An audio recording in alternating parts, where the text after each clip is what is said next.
One small little thing I forgot. It's always one thing. All right, folks. SF Company Hour, SF Comic Book Co.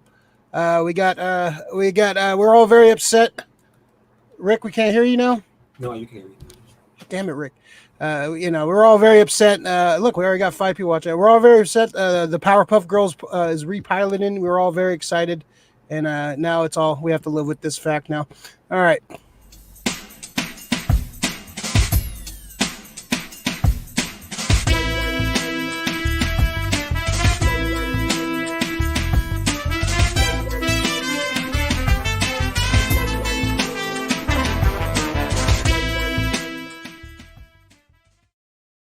Sorry for the late time, folks. We blame Jimmy on this one. This is Jimmy's. Just flat out. That's great. He forgot to plug in something. He doesn't want to admit his fault. So it must have been something really, really basic and simple that he messed up on. So. How you doing, Jim? Good to see you, man. I haven't seen you in a minute. Thanks. How are you guys doing? Not so bad, man. Not so bad. Things are kind of slowly getting back to normal almost. Right. I think we're a couple more weeks from like mask-free fucking anarchy, but we'll see. I'm still going to be rocking a mask.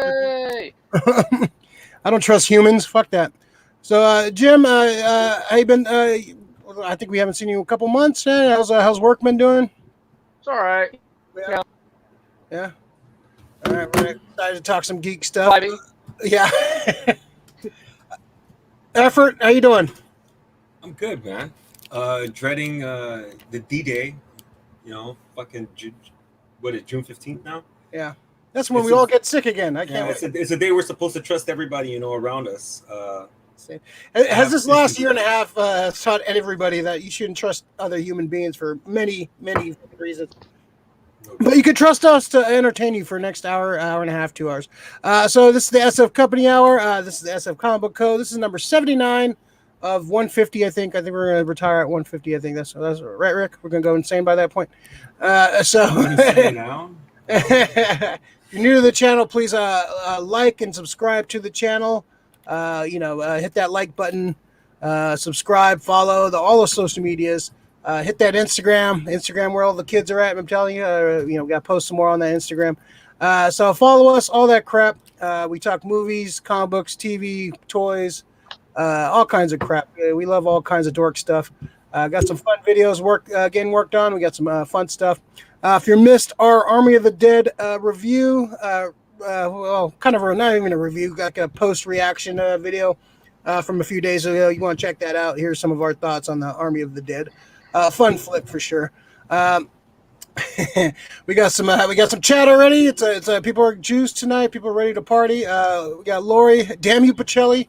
I've been saying that for years. Literally, he has been saying that for years.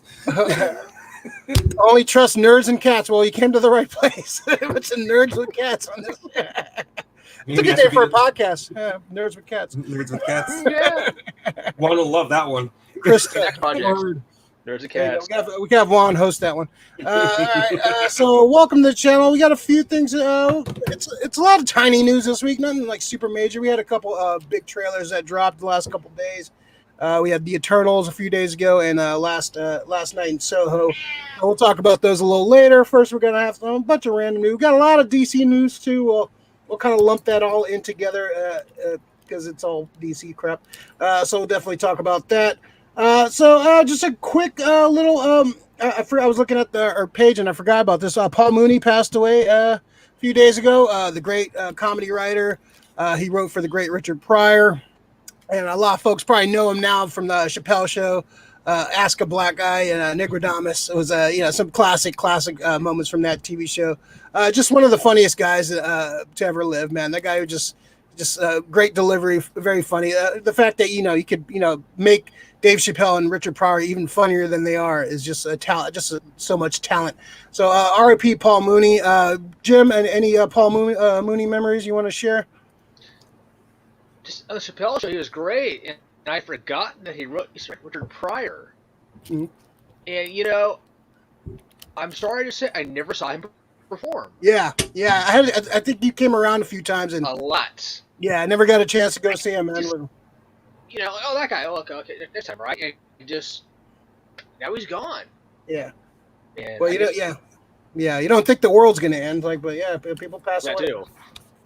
Yeah. Yeah, he was 79. He lived in Oakland. So Yes. Was he from Oakland? I don't think he was from Oakland, but he lived in Oakland. So that just shows you, that was the kind of guy. He wrote for Saturday Night Live. He wrote for Sanford and Son. Good Times, two of my favorite childhood shows. Yeah, I love those. He wrote for, of course, Richard Pryor show from back in the day. He was recently in BT's Real Husbands of Hollywood, a parody of a reality television. I don't remember. I haven't seen that at all. I don't watch reality yet, but that sounds funny if you. Well, it's a parody of a reality show, so I'd watch that more than I actually watch a fucking reality show at this point, because all reality is parody anyway, so it makes sense. So Rick, what about you, man? Dude, he's done so many like bit parts, like in everything, dude. But it's like, it's just like one of those scenes that just stand out, and it's from a Pauly Shore movie, fucking In the Army Now, when he's like the general, and Pauly Shore. Oh, that's right. Wow. Pauly Shore and Andy Dick, they don't want to go to the fucking war, and they're just like, oh yeah, we're gay. You guys don't want gay people in the military. He's like, yeah, we passed that, but so if you want to prove it, kiss them. And he's like, I forgot about that. and I love Paul Mooney just looks at him, kiss him, and like, I just found it so hilarious. Like Paul Mooney out of nowhere, he's like the general and shit, fucking telling Pauly Shore to kiss Andy Dick. I mean, you can't make that shit up, So yeah. I love just bit parts when you see people, but I love all this shit from Chappelle's show, dude. Yeah, like, and it's still like. That's one of the greatest things from Chappelle. He wasn't even involved in the sketch, and it was Mooney. Yeah. It was Mooney. Classic, one of the all-time greats. Underrated for sure. And disappointed never got to see him live, but I'm sure some of our friends have seen him. So disappointed. But R.I.P. man. At least I'm glad he had like a little second run. He got like kind of his name out there, and people, another generation kind of discovered him too. So that's great. Being a writer for a lot of those comedy action shows, you don't really get any like FaceTime a lot of the times, unless you're actually in the sketches. So the fact that he had, some on-air presence and people, started to recognize him later in life more and more. So that's great. Yeah, definitely one of the all-time greats, man. R.I.P. Paul Mooney for sure. All right. So let's jump into some other news. So we got Henry Cavill is in talks to star in Chad Stalhelski's. He's the one that directed John Wick, the first one, right? Yeah. Okay. There looks like we're gonna get Lionsgate is gonna do a Highlander reboot, and they're looking at Henry Cavill. No confirmation of this yet. It looks like he's in talks, but this I'm a big fan of the original Highlander. I think it's it's a fun flick. It's definitely of its time, but Christopher Lambert, Sean Connery, Clancy Brown. I want to say Sabretooth because I always think of him as the Sabretooth that should have been. But yeah, just a fun movie. Definitely check it out if you haven't seen it. But I know I would never pick. This probably wouldn't have been my pick for Highlander, but I'm totally down. I like Henry Cavill, and hopefully, I wonder if he's going to play Scottish or is he going to? Because a Highlander, it's called Highlander, so Highlands in Scotland it has to be Scottish. It has to be Scottish. He's pretty good with an American accent, so hopefully he can pull off a pretty good Scottish accent. But I'm totally okay with this. I want to see a Highlander with a nice budget, and it's a fun. I love the TV series. I thought the TV series was great with Adrian Paul, I think was the guy. And series was fun. Some of the sequels not too great. Some of the second one's kind of a mess. I haven't seen the director's cut of the second one, but the second one's all over the fucking place. Yeah. The third one's. I never saw the fourth one when they both teamed up at the end. That one's good too. Was it? Okay. Yeah, I like it. I want you. Oh no! I was all excited for a second, and then Rick said my trigger words. I do have the list here, Rick. I don't know where you want me to pull it out, but I have the fucking. I have the Winter Soldier. It's gonna have to be like issue 100 or something, Let's save it first. Oh, maybe. It has to be sooner than that. I was too. You guys better be ready for like a 20-minute rant after that shit, because it's gonna take a minute for me to calm down. I worked really hard on Rick's Winter Soldier trigger list, man. I'm gonna buy. You know what I'm gonna do? I gotta buy a little booklet, and I'm gonna just keep it in there. So, Jim, what do you think of Henry Cavill as the Highlander? So my first thought was like, again, more Highlander. I mean, what was it? Four sequels and how many? 3 series? I think it was 2 wasn't. I think there was a spin-off series from. I think there was 3 spin-offs because I think Raven was one of them. It was his girlfriend. And she was badass too, dude. And all the Highlander shit was pretty badass, you know, except part 2. Yeah. I think, well, it's kind of a lot, but then I read Henry's comments on it. He's like, I'm all for it. I'm really excited for this. I love the series. I grew up watching this. Apparently, his grandmother or something like that was Scottish, so all right, you know. Oh, so he has some stake. So he says now. Yeah, that's awesome. Yeah. No, yeah. I like when people are fans of shit, not just trying to catch a paycheck. Yeah. So, you know, I mean, I guess you can do it justice, I think. Yeah. I mean, you gotta have a good supporting cast too, obviously. Yeah. Yeah. I mean, I thought about that too. You know, who are they going to get for the Kurgan? If this is what they're doing, if they're going for a reboot, are they going to keep the Kurgan as a villain, or are they going to do another villain? Is he going to be Calo McLeod? Is he going to be what's his name? Yeah, is it going to be is it going to be another McLeod, or no? It's he's Connor, or is it going to be Callum?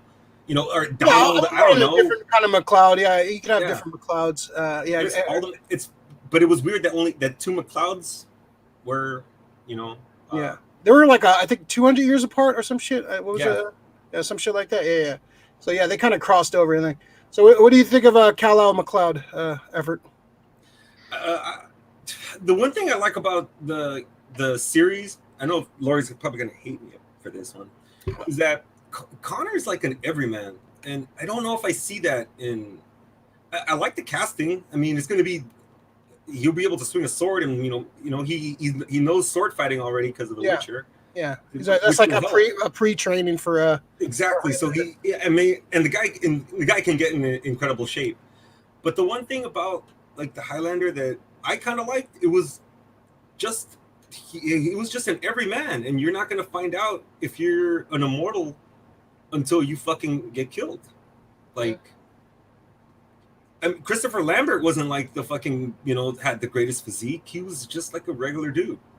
And I kind of think there's some kind of draw to that. Like, just a regular guy turning out to be the fucking most powerful being in the universe every time he fucking chops somebody else's head off and shit. You know? Being the strongest. You say he's too handsome, so you're you know. No, he's just massive. He's massive, dude. I could see him as the Kurgan. Who would play the Kurgan? That's a good question. I mean, honestly, like with his physique and how imposing, because dude, Henry Cavill is an imposing dude. Joe Magniello, I think, could be a good Kurgan. Yeah, he would be a good one. Yeah, he's that massive. He can play crazy. He can play crazy. Yeah, I can play crazy too. Yeah, I can see him playing it. Yeah. What about you? What about Sean Connery's role, Jim? Who do you think would be a good mentor for Henry Cavill? Gosh. Who could play a Scotsman playing a Spaniard? Yeah, so Egyptian. No, he's Egyptian. He's a Scottish guy playing an Egyptian who's playing a Spaniard. What the fuck was it? It's all over the fucking place. Yeah, it's all over the spot, dude. I'm trying to think of like maybe how about Ian McKellen? Maybe maybe he might be a little too old. He might be a little too old. Who's like still like in that range of like 60, but still can play. He doesn't have to be old, man. Well, Connor, how old was Connery in his 50s? They're immortal. Well, true. They don't have to have an age. They're immortals. Yeah, true, but like Connery still had an age about him, even though he was immortal. He still after he gets killed, they stay their age. Yeah, I know that. I know the fucking rules, but I'm saying the actor of like that around like 50 range, like it would still ages. So you want to have an 18-year-old playing the fucking mentor? Yeah, if it fits the no, because look, that means he looks 18 to you, but for a guy to have like 600 years of wisdom on somebody, that's acting. That's not about. It's just what I'm saying is me. My guy would for Ramirez. I'd pick somebody like Pedro Pascal. You know, like I can see that. I can see that. It's that's why I'm not thinking 50s. It's. Oh, he's up there too. He's like late 40s. Yeah, but or even like and there he goes. You know where I'm going. Oscar Isaacs. Oscar Isaacs is another guy who could probably got be enough. Okay, we know enough with Oscar there. Yeah. Enough franchises going on. He's in Marvel, Star Wars. Yeah, fucking too much. He's too much. Dune. Throw that in there. How about fucking Mendelsohn? Fuck. Mendelssohn's an interesting choice. I just haven't a thing with change the character from Ramirez to something else. Well, why? Like everybody calls him motherfucker. Everybody calls him Spaniard. You know. Ramirez. We're gonna have. If we're getting real with the casting, you see how everybody's casting these days. So it's not woke enough. Yeah, but this is the thing. Don't just be fucking a prick and fucking cast like just here we're being fucking woke. We're gonna cast like a shitty ass fucking actor. I'm casting Selena Gomez as Ramirez. Exactly. That's what I'm saying. Dude. Like, I don't need a TikTok influencer being fucking Ramirez and here, this is how you get over. Like no, like fuck that shit. Let's see. Juan loves Juan. Oh goddamn, where is this? Not working. There you go. Yeah, Juan loves cats. He does. Oh, copyright nerds and cats. There you go. Reg the Edge. What's up, Reg the Edge? What's up, Ray Grayson, Doomzilla, Max Effort. That's the name of our adopted son. Let's see. we're adopting you, Pacelli. We're changing your name. I'm okay with that. With Henry and Akil. I bet you are, Lori. Yeah, we know, Lori. David Blakely. What's up, David? How you doing, man? Hey, y'all. Come on, Dave. Big David. Henry does well in The Witcher, so Highlander would be great too. Yeah, it's kind of almost like a stepping stone from The Witcher for sure. Or Dolph Lundgren as a Kurgan. I like that. As a Kurgan or as as the Kurgan, I like that a lot. Like that. That is good. Yeah, I would rock with that. Oh man, that'd be fucking good. Benicio del Toro. Too small. He's a tiny man. Yeah. Kurgan's supposed to be a beast of a man who happens to be a fucking immortal to me. You know, that's the way I've always seen him. Antonio Banderas as it is. That would be a good one too. That's a good one, Pacelli, and that fits Ray's ageist criteria. He needs to be like a father figure. Like you can't have a Zac Efron playing your father figure. Dude, you're an immortal. I get that. But he still has to be like a fucking father figure. It's like what's his name? Like when Connor, what was the kid who was his name? Mikey or Bobby? The kid that he was mentoring, and they found out he was immortal when he got his fuck. You know, and then he ended up mentoring somebody else, but he died before that happened. Spoiler. Yeah, spoiler. Sorry. Let's see. All right. So we got a couple figure things we can talk about. Let's talk about this Jean Grey. This looks pretty often. A little MAFEX. We talked about MAFEX a couple times. So it's Jean Grey in her 90s cartoon Jim Lee era outfit. I'm still waiting for my Jason Todd Hush figure. So I don't own a MAFEX yet, so that'll be my first one. But I'm digging this costume. I'm not the biggest fan of this costume. I like her other outfits as Jean Grey, but I thought this was a fun looking figure. Let's see. And the best figure to come out this week, I think, Solomon Kane. The pre-orders go up tomorrow for this figure. Mezco, of course, Mezco is a little higher end cloth figures. So one of our friends of the show, Bo. He famously has I was about to say cosplay, costumed has this character. So it's pretty funny reading the comments of something like because nobody knows who the fuck that character is. I'm reading the comments of a lot of these toys. Like, who the fuck is this? And like, oh, is that Hugh Jackman from Van Helsing? And like wow. It's cool. Funny. Like, you know, I've seen Solomon Kane before. Like, I would probably, I vaguely know who the character is, but without Bo introducing us to the character, it's a nice looking figure. Like, I'm almost tempted to buy it. Yeah, I'm just gonna have Bo customize a little mustache and glasses on it. really get it going. Yeah. So I think that's a must buy for Bo's salivating over Solomon Kane. Yeah. Hopefully Michelle had a camera on him when he saw it. I was like, oh, say what? That would Yep. be, dude. That needs to get recorded. Yeah.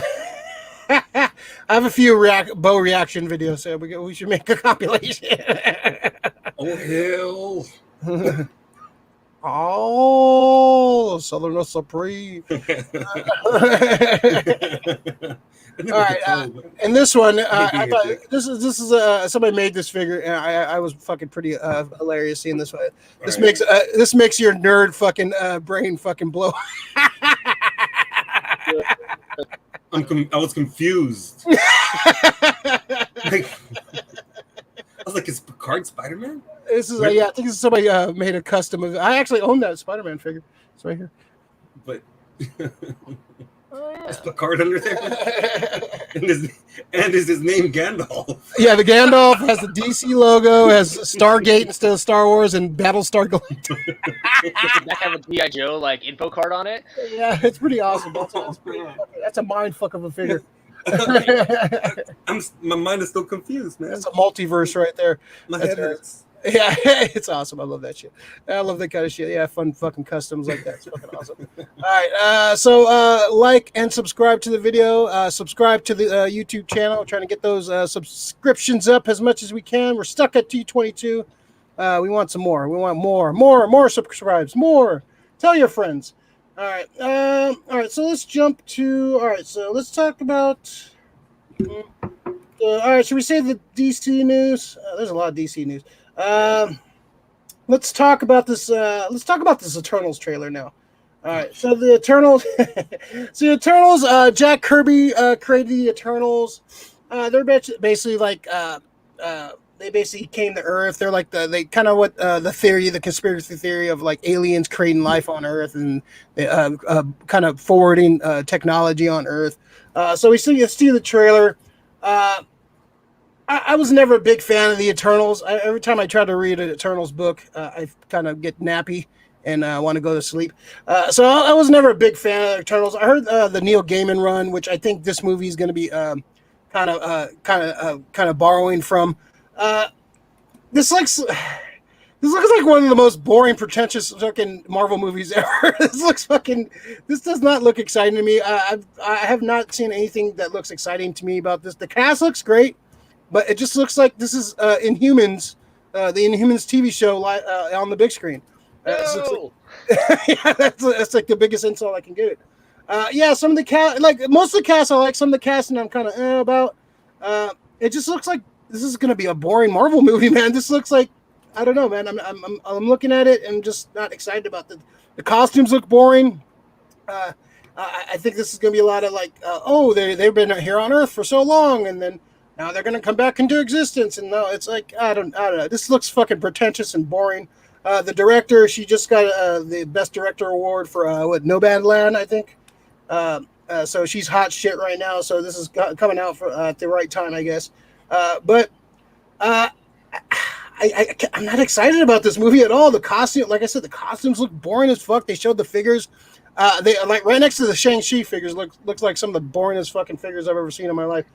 So I don't know. I'm really. This is out of all the Marvel stuff coming out. I'm really not excited about this one. It looks kind of whack to me. I'm just being honest. Not too excited about Eternals. I think we've talked about it here. I'm so glad they got that Fox license because when you start making Eternals and Shang-Chi movies, you're running out of shit to do. So I'm glad they got the fucking X-Men and Fantastic Four franchises because the next couple of years of Marvel movies are going to be really, really, really, really hit or miss. So I don't know. I like it, just my opinion, but I'm not excited about this movie at all. Jim, what about you, man? What do you think of this trailer?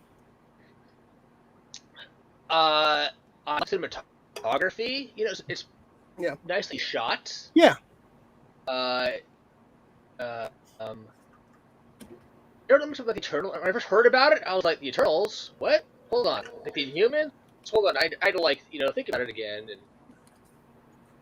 it's an obscure title in Marvel, right? Yeah. So, Obviously the original art and stories are very 60s. Yeah. Like the Inhumans before, Yeah. Yeah. And where the Inhumans failed is that, they adopt the costumes directly off the comic page onto the screen, right? Without testing them first, and it looked ridiculous.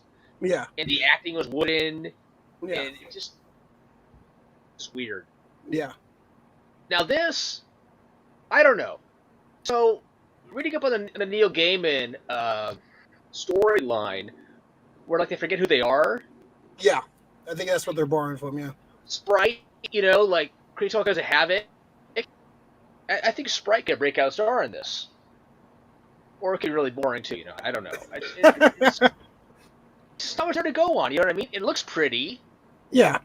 Yeah, it looks like the visuals look good. Like you said, the cinematography looks good, and I like a lot of the actors in this. Half of the Game of Thrones cast in this. It's on Hayek.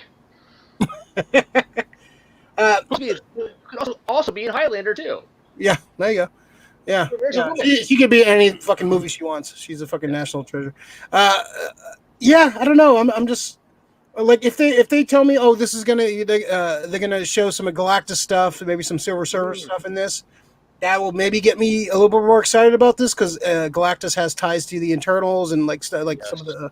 So we might see some of that, but as of right now, on paper, I'm not excited about. Effort. All right, so the first thing that I thought of when I saw this shit, okay, so they've been here, right? They've been here for a while. All right. So where were you guys when Thanos showed up? You hiding bitches. Didn't fucking help out the Avengers for shit. Fucking people got snapped away, and they're supposed to be like, well, maybe whatever their excuse is, it's not going to be good enough. It's a galactic fucking threat like Thanos. They should know better and know what Infinity Stones are, and I'm sure they could have recognized it. Or they're Eternals after all, right? But still, this feels like Inhumans version 2. Like, let's insert here this galactic team, the space thing. Once again, I think they're about to fail, because what are they doing, right? What do we always say? Keep shit off of Earth. Unless it's Earth shit, if you're dealing with the Punisher, you can't fucking put the Punisher in space. He's not fighting the fucking Shi'ar. You're not. It makes sense. It doesn't make any sense when you fucking have Thor, mostly on Earth. I want to see Thor in Asgard. I want to see Thor fighting Asgardian things, and maybe at the end up on Earth. Or maybe 3/4 into the movie, something has to take him to Earth, and some little fight or whatever. But it's just. And Eternals just looks. I like the cast. Once again, I feel people are gonna get a disservice when it's like, dude, talk to your agent. I know that Marvel movies are money, and it's a great director to work for. But there should have been warning flags when Inhumans failed, because any movie you can put anything out there if the writing is good enough. It'll make money. To me, it always makes to do with the story. If it doesn't make any sense, which some of the shit in Inhumans doesn't, and it feels like Marvel needed a cosmic thing, like a big thing cosmic. So Inhumans was that. So now they got the Eternals, and that's what they're gonna go with. I just don't get it on this one. This is gonna be one of those ones that Marvel. I'm looking at them with like a. All right, I see what you're doing. It looks nice. Now you got to show me, because it looks like you guys are fishing. Yeah. You guys are fishing.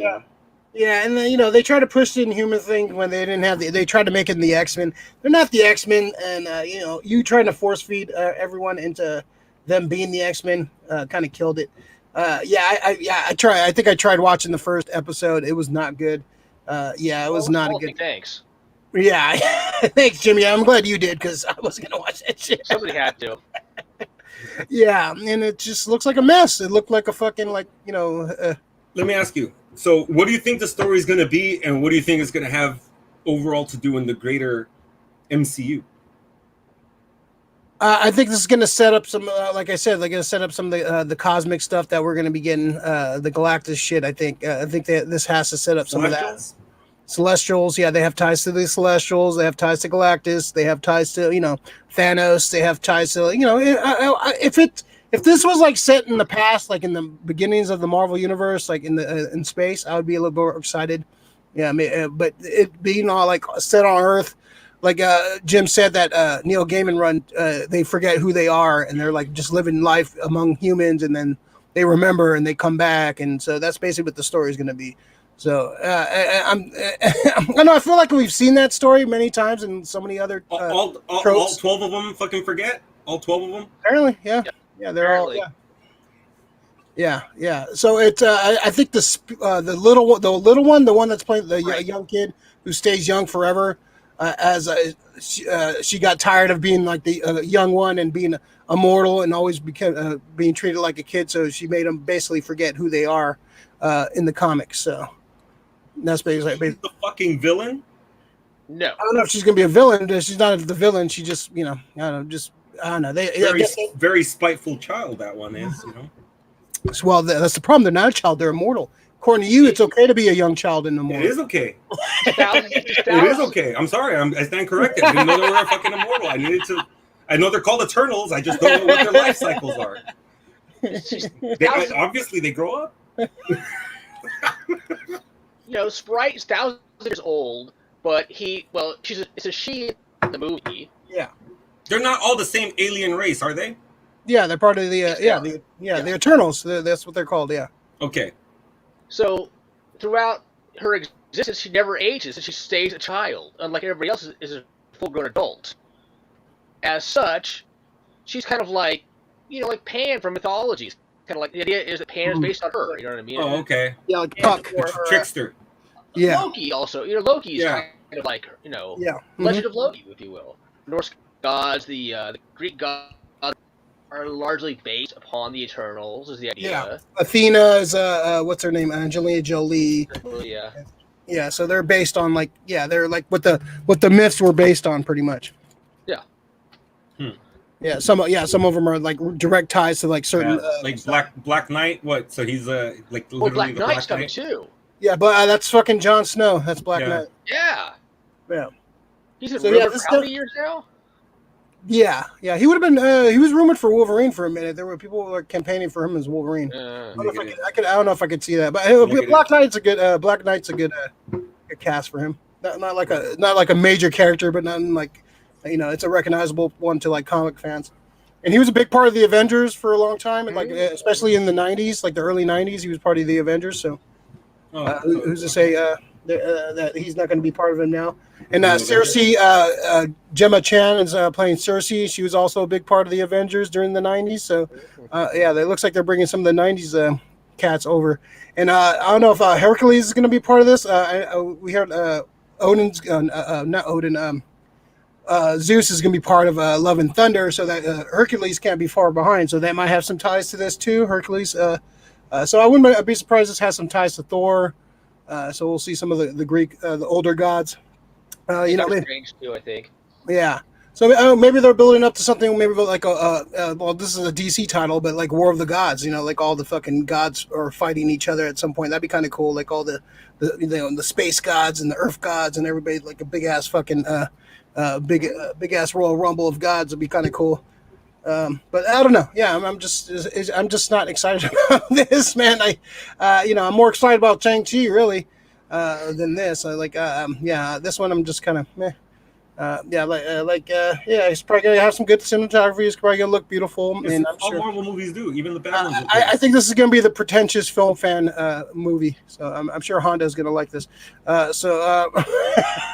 Marvel as art. Yeah, I don't need art film. I want popcorn flicks, man. It's Marvel, man. I don't need fucking. I think this is Marvel's Shakespeare in Love.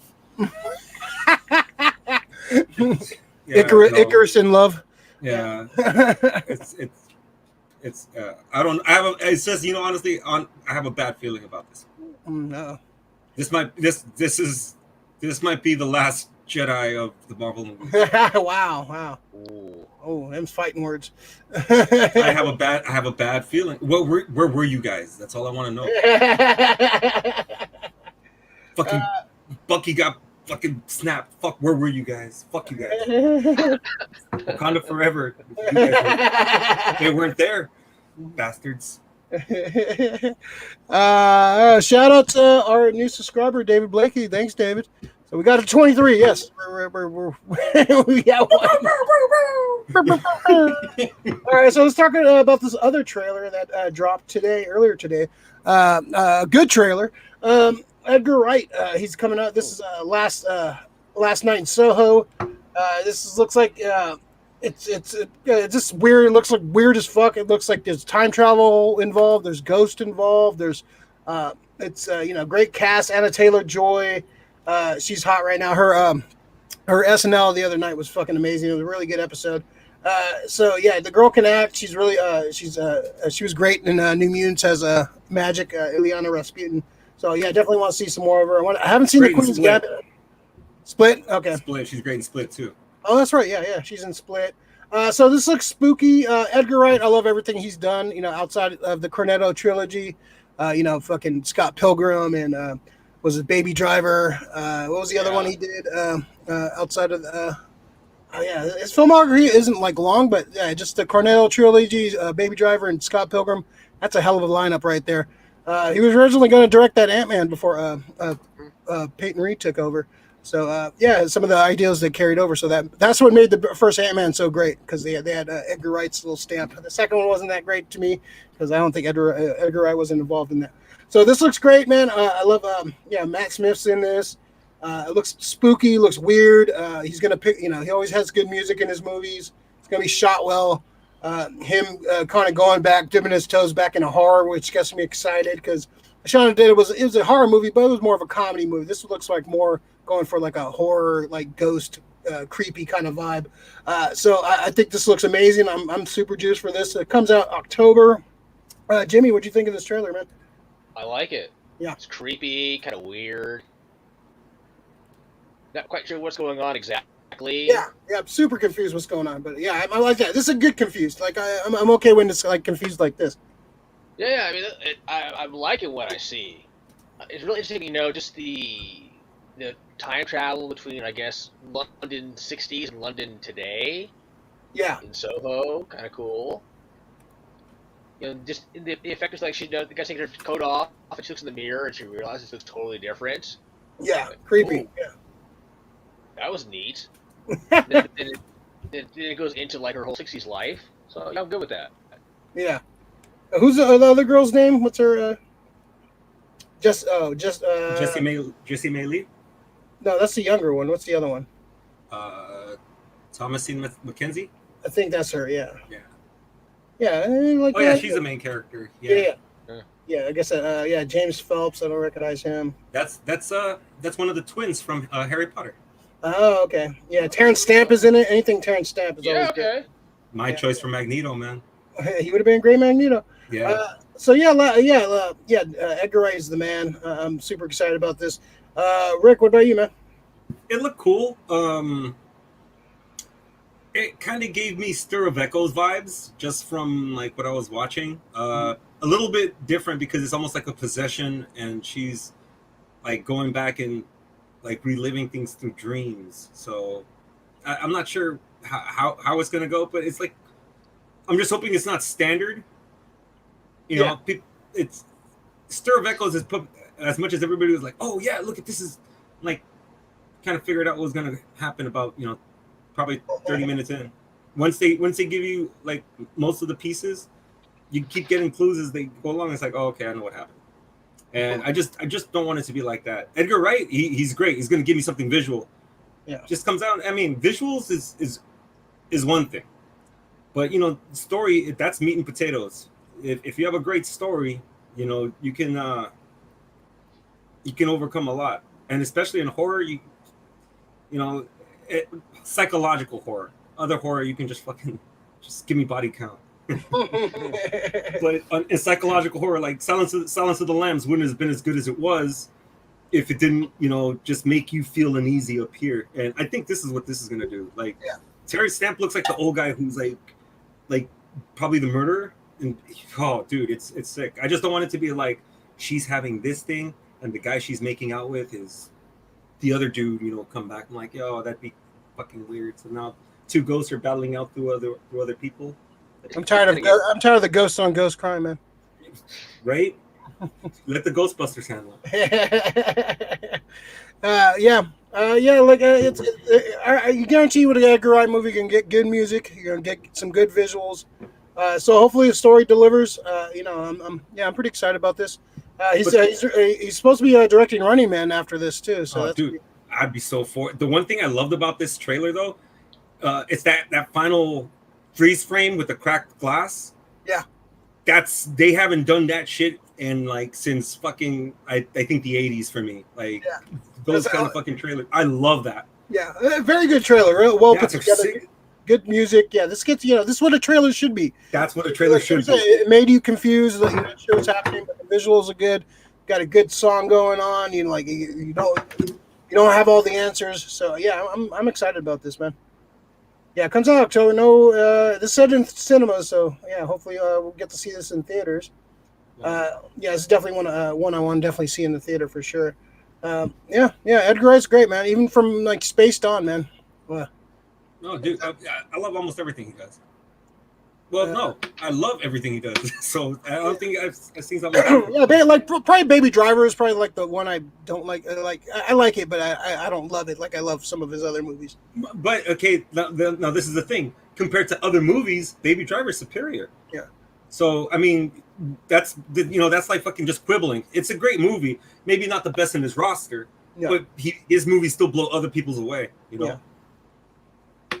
I like Hot Fuzz, fucking Shaun of the Dead, World's End is a great movie, man. It's kind of funny as shit. Yeah, kind of an underrated flick from his. So I'm digging. I'm excited, man. Yeah. All right. That's all right. So let's jump in some. We got a bunch of DC news. Let's start with let's start with this one first. So Jimmy, are you still on the Flash hypes, man? Are you still watching Flash? I haven't watched it in a while, to be honest with you. Yeah. Well, there's probably a reason. My favorite character, because he is the second best rogues gallery in DC Comics. Oh yeah, for sure. He's got great gallery. And probably third overall DC Marvel, really. Yeah, he's up there, man. Yeah, he definitely has an underrated rogues gallery for sure. Behind Batman. Superman has the worst rogues gallery, really. Of everybody else. It's like Brainiac and Lex Luthor, and then everything else. It's a long slide. There's a lot of drop off after fucking Luthor. It's Darkseid. No, that's not his. They pushed it. Flash is going through some changes. Season 7, I think, is coming up now. Yeah. It looks like a couple of the actors are leaving. Looks like Cisco and Harrison are leaving. So, what's up, Jim? More vibe. Yeah. No more vibe. No more Rick in the Flash universe. So we got. So they're bringing in Bart Allen. We got Jordan Fisher playing him. So that's what Bart Allen looks like. They got the costume right, but the fact that this guy is, I think, how old is this guy? Like in his 20s. Like Bart Allen's supposed to be a kid. Bart Allen he's a little 12-year-old kid. He's Barry Allen's a nephew. He comes from the future, and the fact that they got this guy to play his grandson bums me the fuck out because I love Impulse. Impulse is a great character. I love that character so much, Bart Allen. And they're making him like a fucking 20-something-year-old guy that kind of takes away from the character. So it's just gonna be a prick running around the costume. I don't know about this one. I actually like the costume. I think the costume looks great. The costume looks cool, but the fact that they his faces, that he does not look like Bart. I understand. It's I don't know, man. They should have got it like a kid. I understand it's tougher to cast kids and stuff, but it's so crucial to Bart Allen being a kid because that's the point. He's a young, obnoxious, hyper attention span little kid, and that's why he's called Impulse. I think actually Batman named him. I think Batman called him Impulse. I think it was during Zero Hour. That's when they named him. But Jim, is this going to make you get back to watching Flash? It's in my Netflix queue. I've been meaning to catch up. Here's the thing. So, like the daughter, she definitely has kind of that impulsive about her, right? Yeah, you know? excess, yeah. Excess. I mean, mind you, the actress is what, like 24? Yeah. But she acts younger. She happens to be really kind of, she's very petite and small, and looks very young. Yeah, that's supposed to be, in the comic, that's supposed to be her, that's supposed to be his granddaughter, and that's supposed to be Impulse's cousin in the comic. They're kids of the Tornado twins, the Barry Allen's kids. So they switched it up in the TV show, which I get. Having the Tornado twins is a little more confusing, I guess. But yeah, they're throwing storytelling. Yeah. So she pulled it off well. You know what I mean? She's actually impulsive herself. Yeah. And excess. It fits the character, and her costume looks good. This one, he's supposed to be a little kid, man. Come on. Yeah. I just I'm so bummed. Like they could have easily cast a little kid for this. Like like when they cast Kid Flash, man, Wally West, he was like in 25 already. It's like. Yeah, that takes away so much. Like he's not a kid anymore. It's kind of obnoxious calling a guy that's only like a couple years younger kid. You look that much younger than Barry. Mind you, Grant Gustin, I think, pulls off playing older than he is. Yeah. Fairly well. He has kind of the wise soul thing going on. But, oh my gosh, though. Come on, Kid Flash, he's like, they're like the same age, almost. Yeah. It just doesn't work.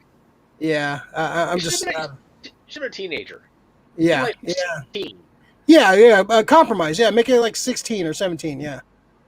It just kind of bums me. Kind of bums me out. Like, in this kind of shit, like...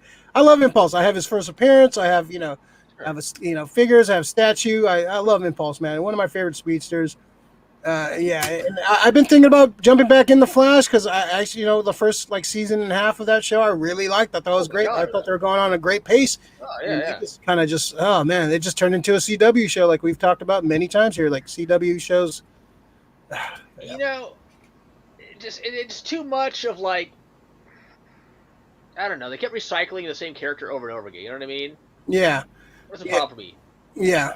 It sounded like they were using some ideas from the comic, but then kind of CW-fying them and kind of recycling them and kind of being repetitive. And there's so many great stories you can pull from, and they were pulling some great stories from Wally's run. Yeah. I understand you're gonna pull from that run, but you just made him. You made him fucking suck. You ruined the fucking Savitar storyline. Savitar in the comic is amazing. That's a great storyline, and they ruined that in the TV show. They turned it into a fucking he was fighting a Michael Bay Transformer. It made no goddamn sense. And and they dug deep too, which is cool. They dug deep into the DC universe and some really obscure characters. Okay. Yeah. Which is awesome. But it was just too much Tom Cavanaugh in the end. You know what I mean? They kept recycling his character remaking his character. Yeah, that was dumb. The Harrison from every fucking reality. Okay, we get it. After a while, it got tired. Yeah, I can see that. Yeah, and I think they kind of misused the Rogues too, man. I thought the Rogues misused. They got rid Captain Cold. They put him on Legends of Tomorrow. They moved him to another show. They moved a prime fucking villain for the Flash to another show. Yeah, which kills me. The guy didn't want to be a villain. You signed up to be Captain Cold on a Flash show. It's a villain. And he was Captain Cold. He was a pretty good Captain Cold. He was a good. I like the comic Captain Cold a little better. I liked it. I liked what he did with the character, but I wish they kind of went more with the Jeff Johns Captain Cold, working man, Len Snart fucking character. I kind of like that character a little more, but I understand what they were trying to do with the character on screen. But I enjoyed his character, but I wasn't super big on it. But yeah, they just wasted Captain Cold. He has, like you said, one of the greatest villains, Rogues Gallery, and they just kind of swept it aside to do the speedster of the month, speedster of the season, and they even fucked that up. So I don't know. It just got a little too whiny, too Iris. I don't know. I'm gonna kill the Speed Force virus. Yeah, it just turned into a fucking CW drama, which it sucked because that show had so much potential running out the fucking gate. It was just so much fun. I was just so excited to see the Flash show done right. It kills me, Rick. Maximum, dude. So put that picture back up.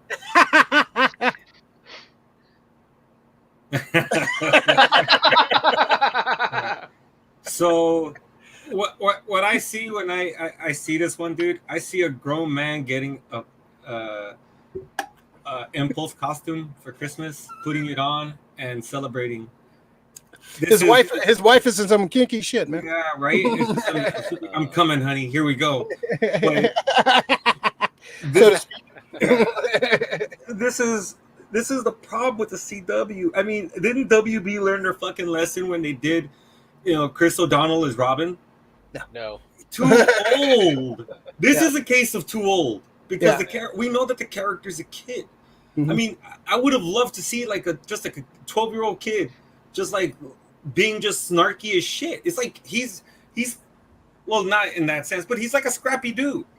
Like if you're fucking, that's a good example. Yeah, for sure. Like that's he's a scrappy dude. He's the guy who fucking just runs in, fucking feet for impulsive, of course, But it's like if you cast a fucking like Scooby Doo, Scrappy Doo movie, you fucking have the dogs looking the same. Like no, they don't look the same. It's a fucking puppy. It has to be a kid. It has to be a kid. So CW, the reason they do this is, we want to appeal to the young adult market. Fuck you. Just fucking deal to appeal. There, thank you. That's why. And Berto Ramos, he drew this. Yeah, that's probably a little bit. He's probably a little bit older there. He's probably about 15, 16. This is during his. This is during his first appearance. This is like during his first run. Yeah, this is this is during the first Impulse issues, which is coming. Young as fuck. It looks like. Which is coming out tomorrow. There's a collected edition of the first I think 10 issues of Impulse and his first appearance in Flash. You're definitely picking that. See you tomorrow, Frank. If you're watching, I'll be picking that up.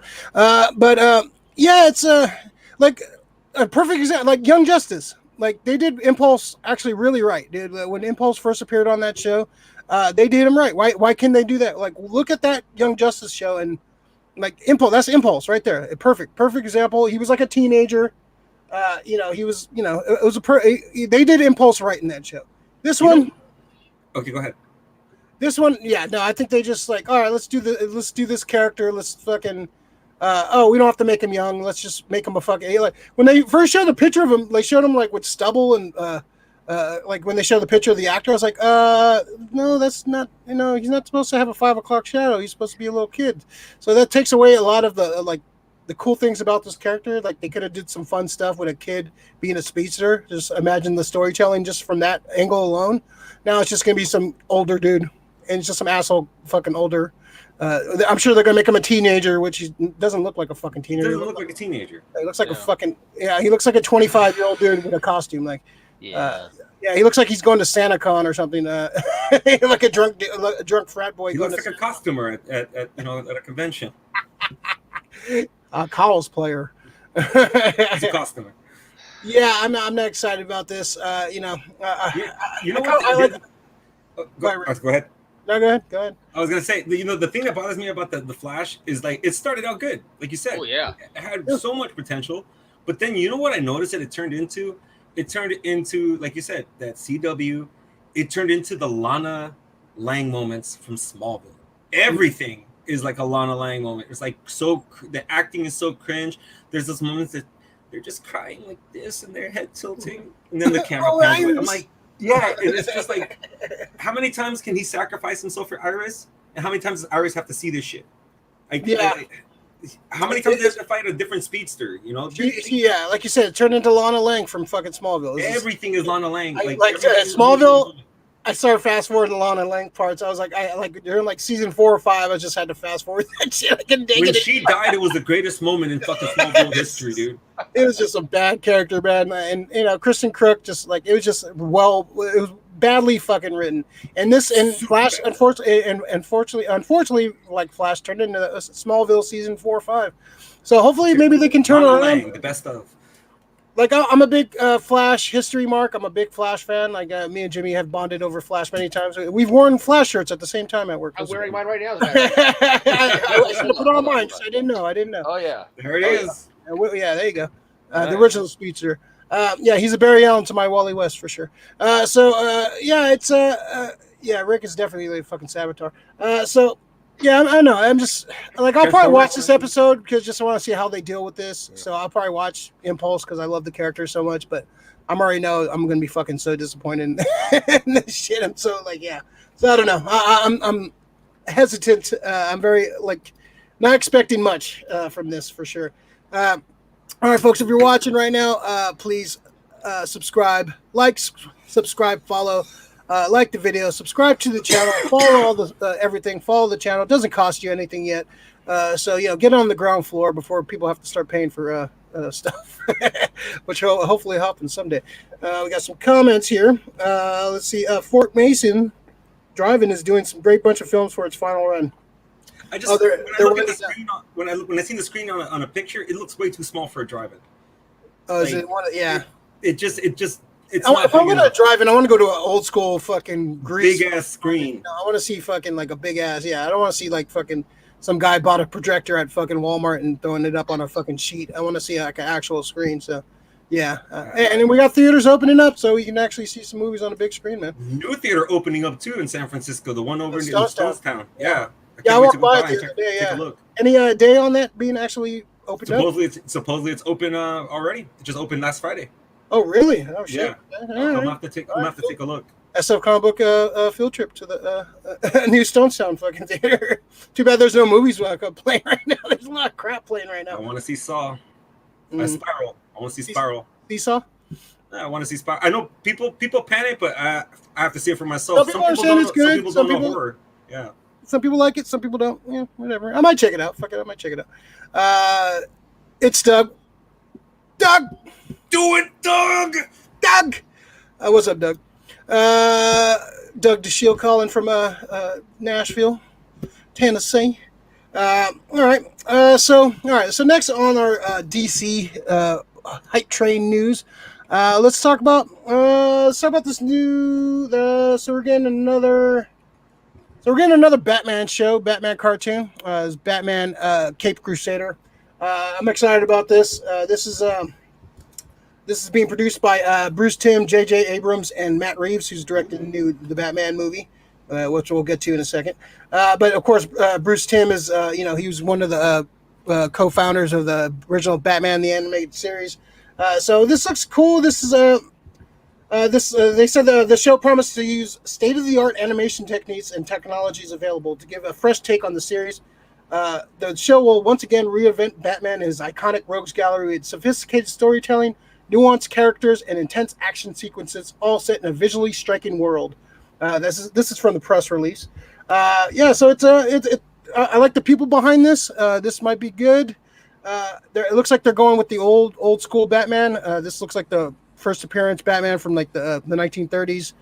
So interesting. We have a lot to say about the Matt Reeves Batman, but Bruce Timm being behind this definitely gets me a little bit more excited. But like, I don't know about needing state-of-the-art animation to tell a Batman story. I think just have good animation. You don't really need. I don't need new tricks and like weird. Like I remember what was that 3D Batman movie, Batman TV show? I think it was what the fuck was it called? There was a Batman show like I think in the early 2000s. It was a 3D animated. Not the Batman, no, right? No, not the Batman. There was another Batman show that was like 3D animated. It wasn't that great. But Jim, you see this, man? Are you excited about this, man? What do you want to see from this show? It sounds awesome.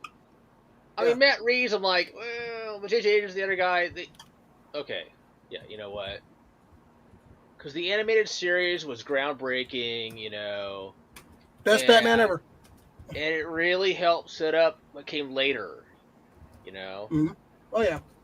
And obviously, he's got awesome villains. The writing will be solid, of course. Yeah. And if I'm not mistaken, the guy who voiced Batman Bruce Wayne plays Bruce Wayne on Titans. Yeah. Oh no! The one that's playing on Titans is playing Batman in this. Oh, okay, all right. In the previous Batman animated series, the voice of Bruce Wayne. He played Batman in one of the TV show, not TV, one of the directed video movies, I think.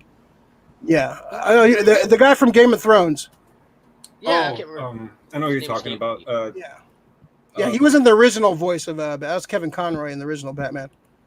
Wasn't he? I thought he was. But he did play. I think he played. He does play Bruce Wayne in the Titans.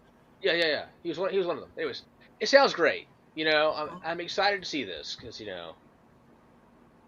Yeah, I watch anything Batman really.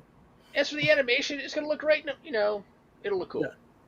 Yeah, hopefully they don't over stylize this. I don't need over stylized like doing like too much. Don't overthink it because it kind of sells itself. Yeah. Tell a good Batman story. Just have Batman look cool.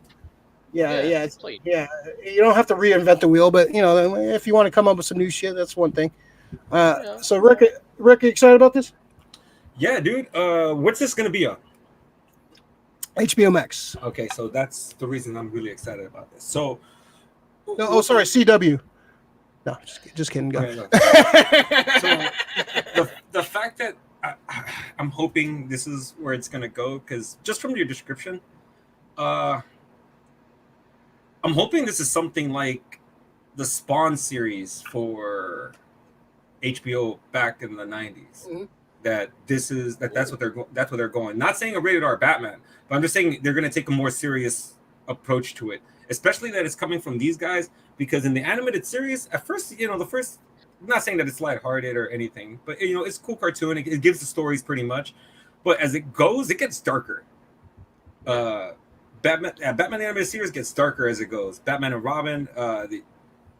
So I'm just hoping it goes along those trends, because I would love to see. I don't know what you said, the first early Batman time period. So it's not going to be that's what the costume looks like. The costume is his first appearance costume. So that's what I'm thinking. This is going to be like early Batman, like kind of. Yes, I'm hoping it's like I'm hoping it's more gritty crime.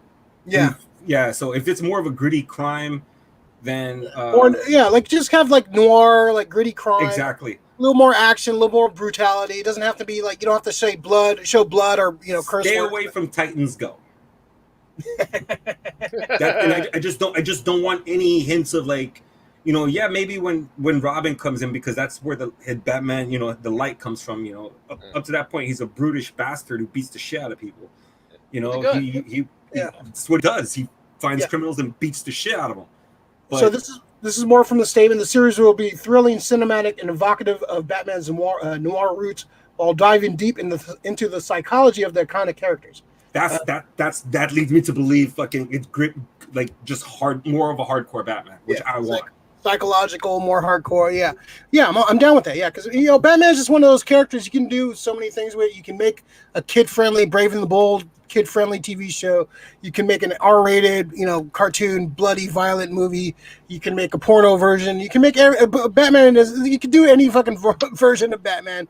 He works in a horror element. He works in a goofy element. You can have him team up with Scooby-Doo 1 minute and fight Dracula the next minute. Right. It's just one of the most versatile characters. That's why Batman, I think, like a lot of people love Batman because it's so versatile. You can grow up, watching the Super Friends, then go to Batman the Animated Series, then go to the movie Batmans, and then go to the Dark Knight, and then all this. It's such an evolution of a character that can do like so many things. So, if you do it right, like this could be great. This could be awesome. Yeah, we haven't seen a good Batman show in a long time. It's been a minute since we had a Batman TV show, like a proper Batman show. So I think this should be fun, man. If they do, and they got good people around, this is not going to be cheaply made. This is going to be like Batman's their guy. Like Batman, like if they got rid of every other character, there's been Warner Brothers, a lot of shift in Warner Brothers last couple weeks.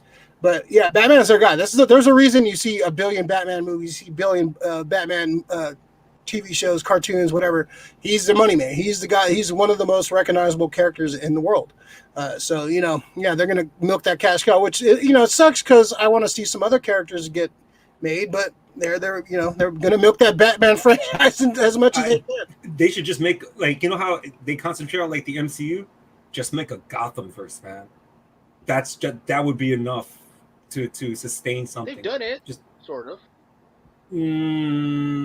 Not really. Like I want to see like what I want to see is I want to see like the Batman, and then introduce like Batgirl, introduce, and then you can spin them off into their movies. You know, because their stories are just as hardcore too.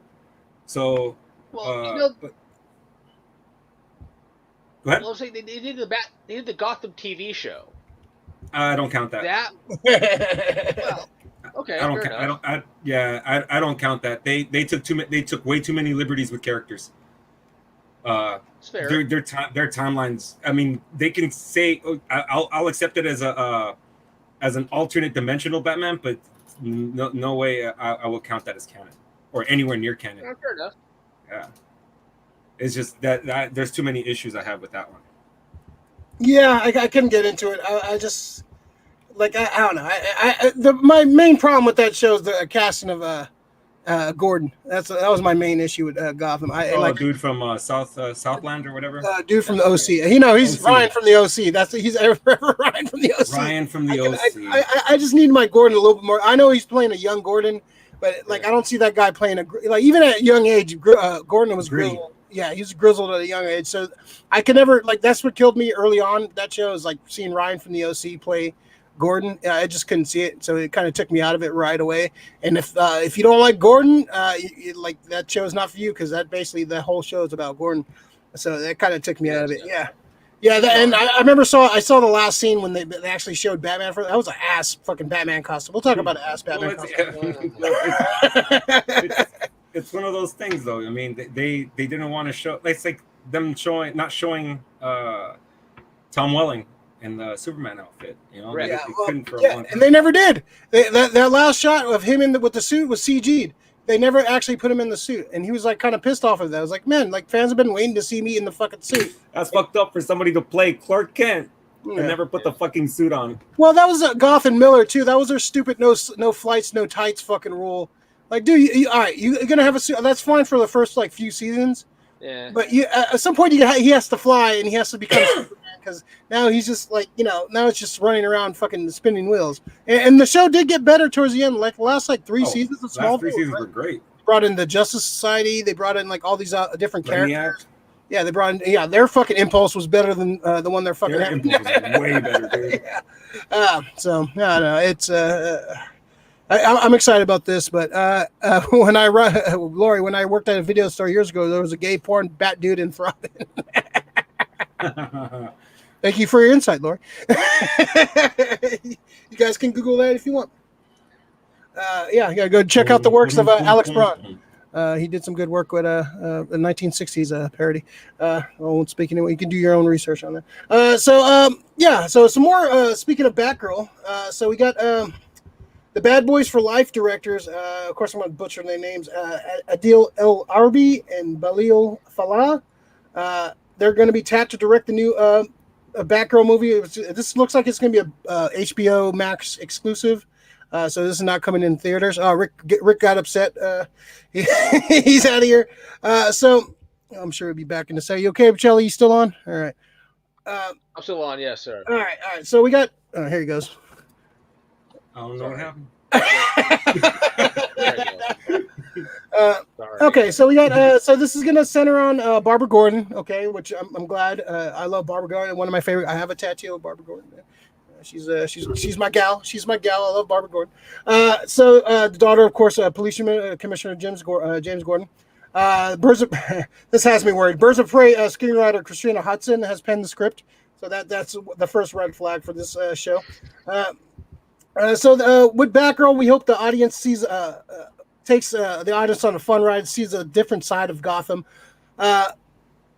Christina's script is cracking with spirit, and the directors are happy, excited, and joyous, which is infectious. So this is going to be like more of a fun Batgirl. Her series recently is the Return to Burnside, I think, something Burnside. She's more of a younger, hipper kind of Batgirl.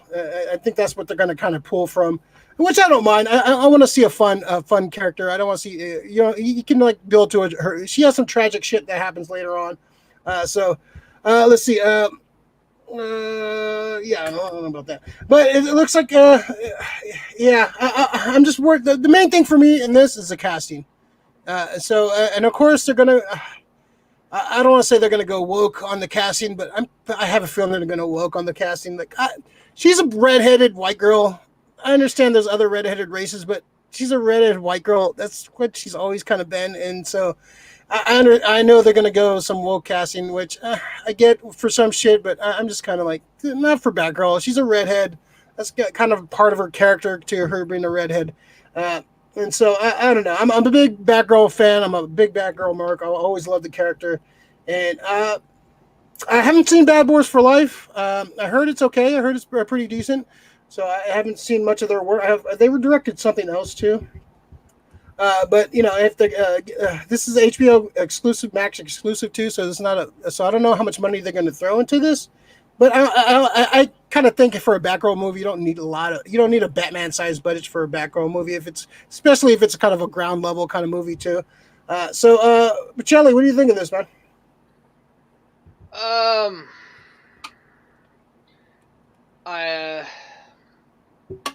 a big Batgirl fan, and I think it has potential to be really fun.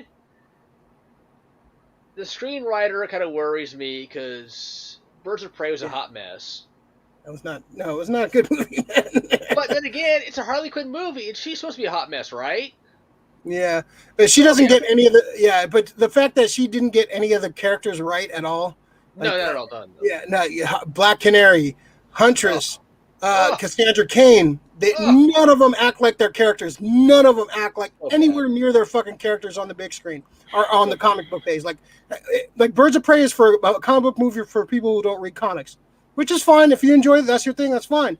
But I love Black Canary. I love Cassandra Cain. I love these, and they were nowhere to be seen on the fucking big screen. It was just a Harley Quinn vanity project. So a hot mess. So. You know, look, man, you give her a cool motorcycle, all right, that's a start. All right, I'll give her that. I just don't want to see it. I don't know, man. You're right, the casting, they could screw the casting up. That's the most important thing. That's going to make or break my excitement for this movie. Like the casting, if I see somebody awesome cast for this movie, it's like, all right, I'm in, I'm sold. But you have to cast a lead right, and you have to get the right villain or villains. That's the key to Batman, you know, or any Batman. Any hero. Yeah. Especially here, but especially with any hero story, you got to have a good villain. If the villain sucks, well, what's the point, right? Yeah. Exactly. I mean, you know. You could pull any of like Batman's like rogues. There's a million of them. Yeah, and she's had some like. Yeah, she's had her roles, but nothing like Joker's probably her main fucking villain because he shot her ass in the spine fucking in the comics. So I would consider Joker probably one of her main. But yeah, there's a lot of Batman villains you could pull from and have her, having them come in this. Make her. I don't know. I mean, supposedly when she starts out in the comics, she was like a teenager, right? She was really young, wasn't she? Originally? No, I think she was college age. Yeah, I think she was like college age because I was around the time Dick was like almost starting college, I think, because she debuted in the '60s. Well, the reason she debuted because they thought Batman and Robin were too gay, so they wanted to throw a chick in there just to switch it up. Okay, I'll give it that came out of the fucking comic book hearings too, like the comic book code hearings from the '50s. Like that was one of the main things. Like, these guys are two guys hanging out in tights, Like they didn't understand. Like that's his. Like, well, I think they fucked up originally. Like naming him his ward. He's his adopted son. If he would have just said, "Oh, this is my son," instead of saying his ward, which I guess they try to make sound like cooler. I guess, but it makes me. Yeah, it's his fucking son. It's an adopted son. He adopted the fucking kid. So yeah, I hate any of that. Like, Batman and Robin, they're gay together. I hate that shit. Like, there's no problem with people being gay. That's fine. But come on, man. Like, it's a father-son thing. It's not a fucking. Yeah, like, And later on, the fact that Bruce did not adopt Dick Grayson later became a storyline in and of itself. Yeah. It helped him create the Nightwing persona, as I recall. Yeah, I wonder if Dick Grayson's going to be involved in this too, because him and Barbara have a history together. I don't know if that might be a little bit much. We might have some hints of Dick, a little peek of a little hint of Dick, but we'll see. Yeah. Rick, who you think Batgirl should fight? I don't know, man. To me, it depends on like their story, how they're going. Like, I'd like to see like an older Oracle, like recanting her stories of being Batgirl, younger, and then just flashes back to her, like just her at her desk, fucking like just panning in and then like she just like lays back and fucking starts thinking about why she did where she started, how she started. But I don't know. I like the action directors,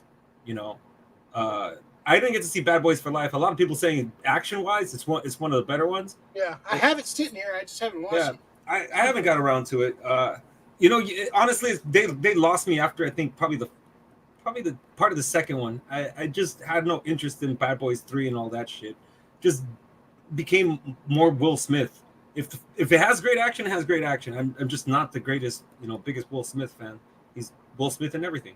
I stopped being a Will Smith fan in fucking Ali. Him trying to fucking be Ali and thinking he was pretty much. And he was thinking it was the shit after. Like, dude, you sucked at Ali. Don't fucking I don't think you're fucking top shit because you played Ali. You're not Ali, bro. So the thing also, Ray, I'm with you with the whole. I have a feeling they're gonna. Her name is Barbara Gordon. Like the only thing I know that it's Matt Reeves. So, I think in Matt Reeves's universe, Jeffrey Wright is Gordon. Yeah. Okay, so we're probably gonna get an African American actress, Barbara Gordon. I have no problem with that. They haven't said this is. I'm pretty sure if it's not connected, they better not go woke. They haven't said this is connected to the. There's no problem with keeping these characters, guys. If if you guys want to make a movie and have characters of other races, how about we delve in and see which characters they are? Don't just appropriate the fucking popular ones, because you're gonna take the popular one, you're gonna make a shitty movie. You can alienate your fans. You're gonna alienate your fans when you could have probably got a property that people don't recognize as much. Bring it out to the forefront. Do something with the property. Don't just fucking like we're gonna make this and we're gonna make how many dollars off of this. Just legitimately put work into a story and get the directors. The directors are good, but hopefully they can direct the shit out of the story and it's not just a fucking action movie. They do that with Batgirl, they're gonna fail. It has to have story. It has to have heart. Kevin Smith went off on a rant about her like this being a fucking exclusive to HBO Max. It's like he went off on like a rant, like he think that's a fucking shitty idea. This should be in the theater. These days, dude. It can make the theater. I'll tell you that. They could do a limited release after it gets released on HBO Max. Depending how it does, people can clamor for things. This is an age where things can shift. We got the Snyder Cut, guys. Fans make shit happen. So Christina Hodson, she did. So Lori made a point right here. Haley Stanfield has Batgirl. I like that. And she did write Bumblebee, which is the best live action Transformers movie. So all right, so a little more. But I don't want Bumblebee's tone. It's going to be a fun tone for Batgirl. They're going for a fun tone for this movie. Yeah. It's not going to be a dark, gritty. It's not going to be a dark, gritty Batman. No, it's Batgirl. Batgirl's a fun character, man.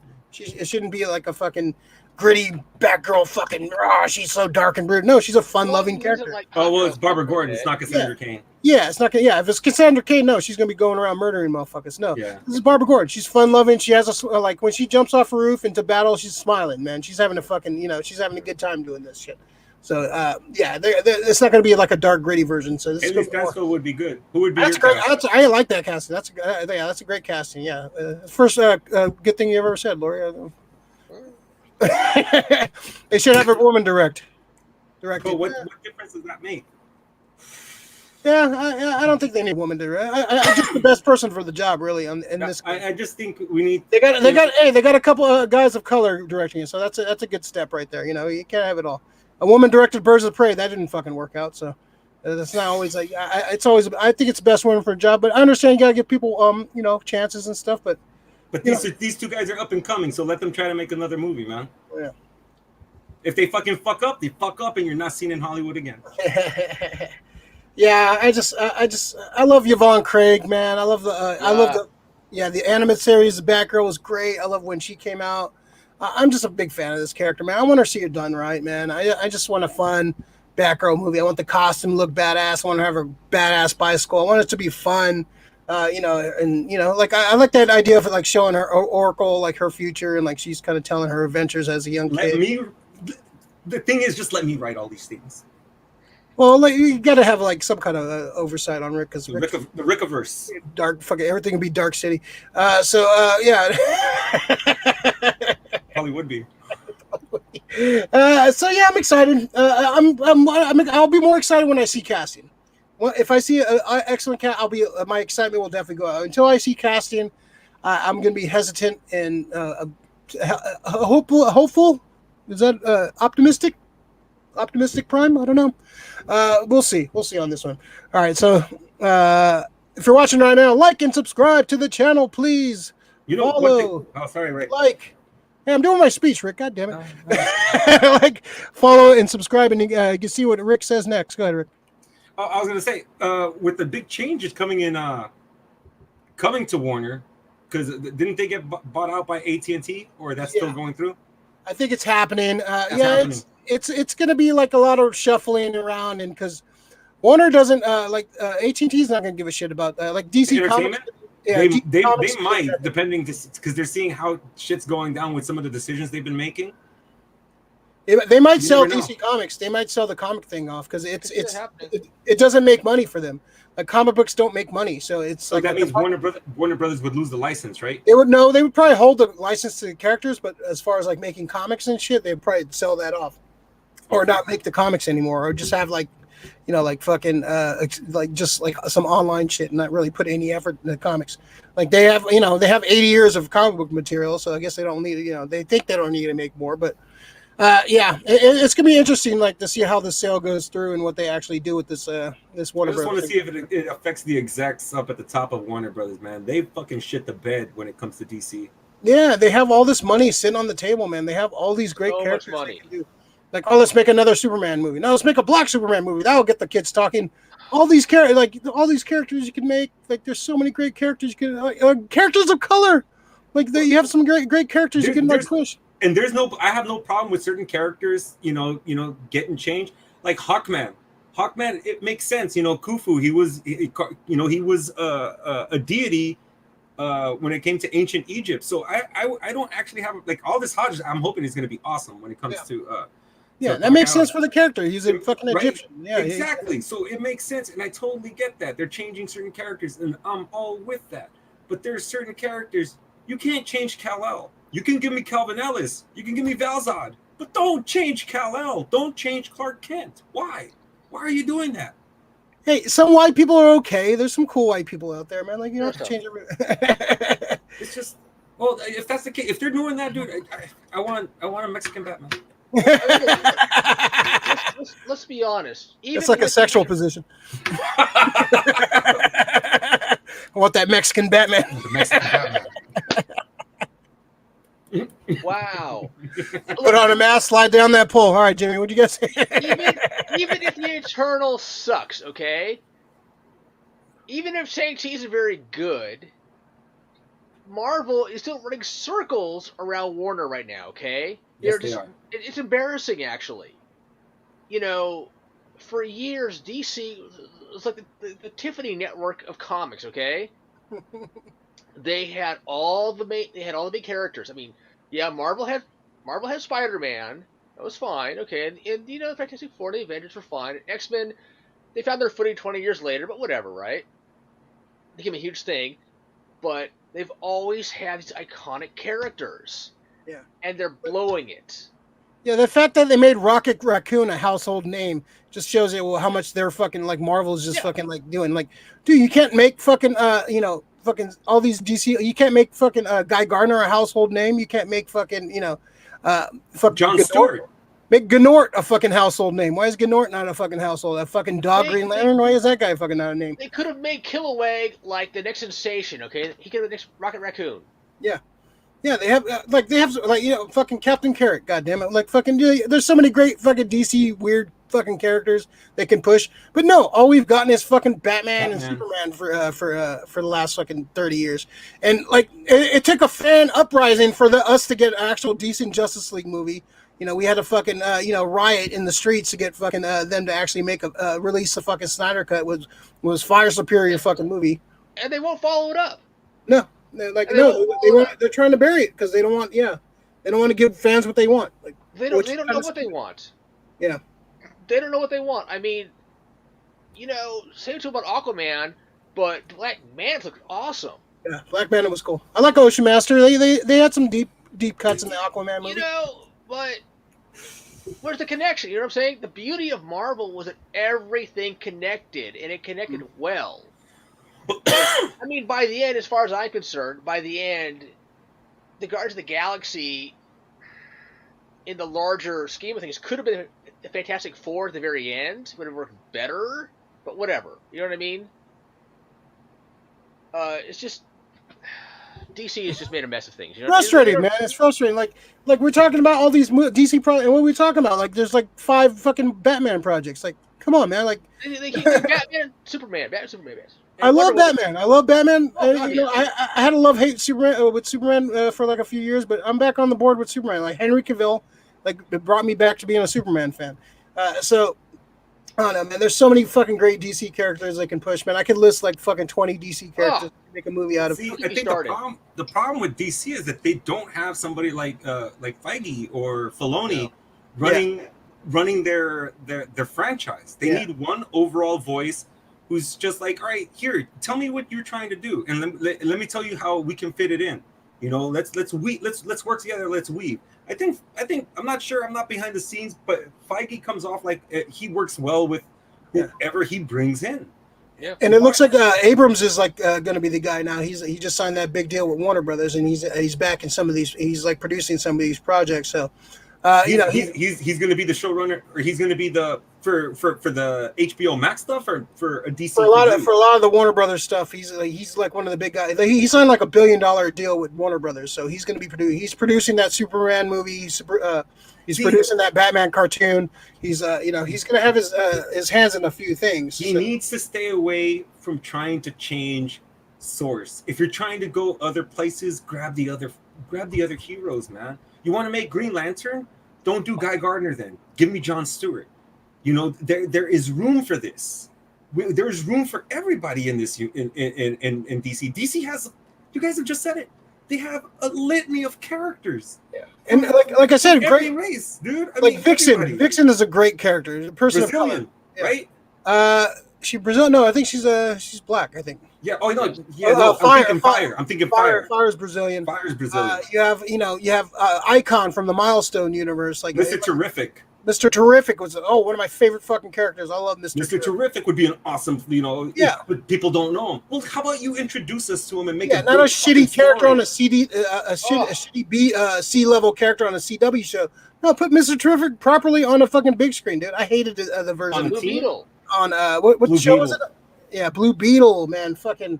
Dude, there's so many characters you can do, man. So many great, and they could have done a Blue Beetle Booster Gold movie too. Like, I would watch a Blue Beetle Booster Gold movie. Yeah, we've talked about that. Awesome. Man. That'd be great. You know, they don't. I don't think the people behind DC. They just, we got with DC, huh? We got DC. Do Superman. Do Batman. what are we doing? All right, so do Superman. Do Batman. You know. Let's go jump to more Batman news. So we got some stuff released for the Matt Reeves Batman. We got a good look at the suit. This is a statue. I'm still not feeling the suit, man. I don't like it looks. I think it's a little bit too much going on with the bat suit. It looks like the Dark Knight suit with like more padding. I don't know about that. The statue looks cool though. But yeah, I don't know. I'm still not. I guarantee the movies like from the scenes we've seen in the movie, it does not look like that. It looks fucking a little more clunky and more. Yeah, it does look more clunky, but that looks cool. That looks cool. If it looked like that in the movie, I'd be more excited. It does not look like that in the fucking the trailer we saw. That it does not look like that at all. Well, you know what the problem is, that right? Because this fucking Batman is built, but Pattinson's not that built. In no. But Pattinson's built like Iggy Pop. I don't. He's not. I don't. I'm not. Yeah, and he was like bitching about getting into shape for like the Batman movie. Yeah, he was. Like, dude, like you're gonna be Batman. Like, this is like a dream of like so many like kids and actors. They like would kill to be Batman, and like you're not taking this shit seriously. Like, what the fuck? All right, and so we had some other stuff. There was like a calendar released recently that showed some shots. So they saw. So this is like what the Riddler is supposed to look like at some point. So I guess I got some inspiration from like the Zodiac Killer and stuff. He's got like a gimp mask on from like fucking Pulp Fiction. Yeah, I'm sure this is what he's gonna start off looking like. If this is his costume throughout the movie, that's pretty disappointing, man.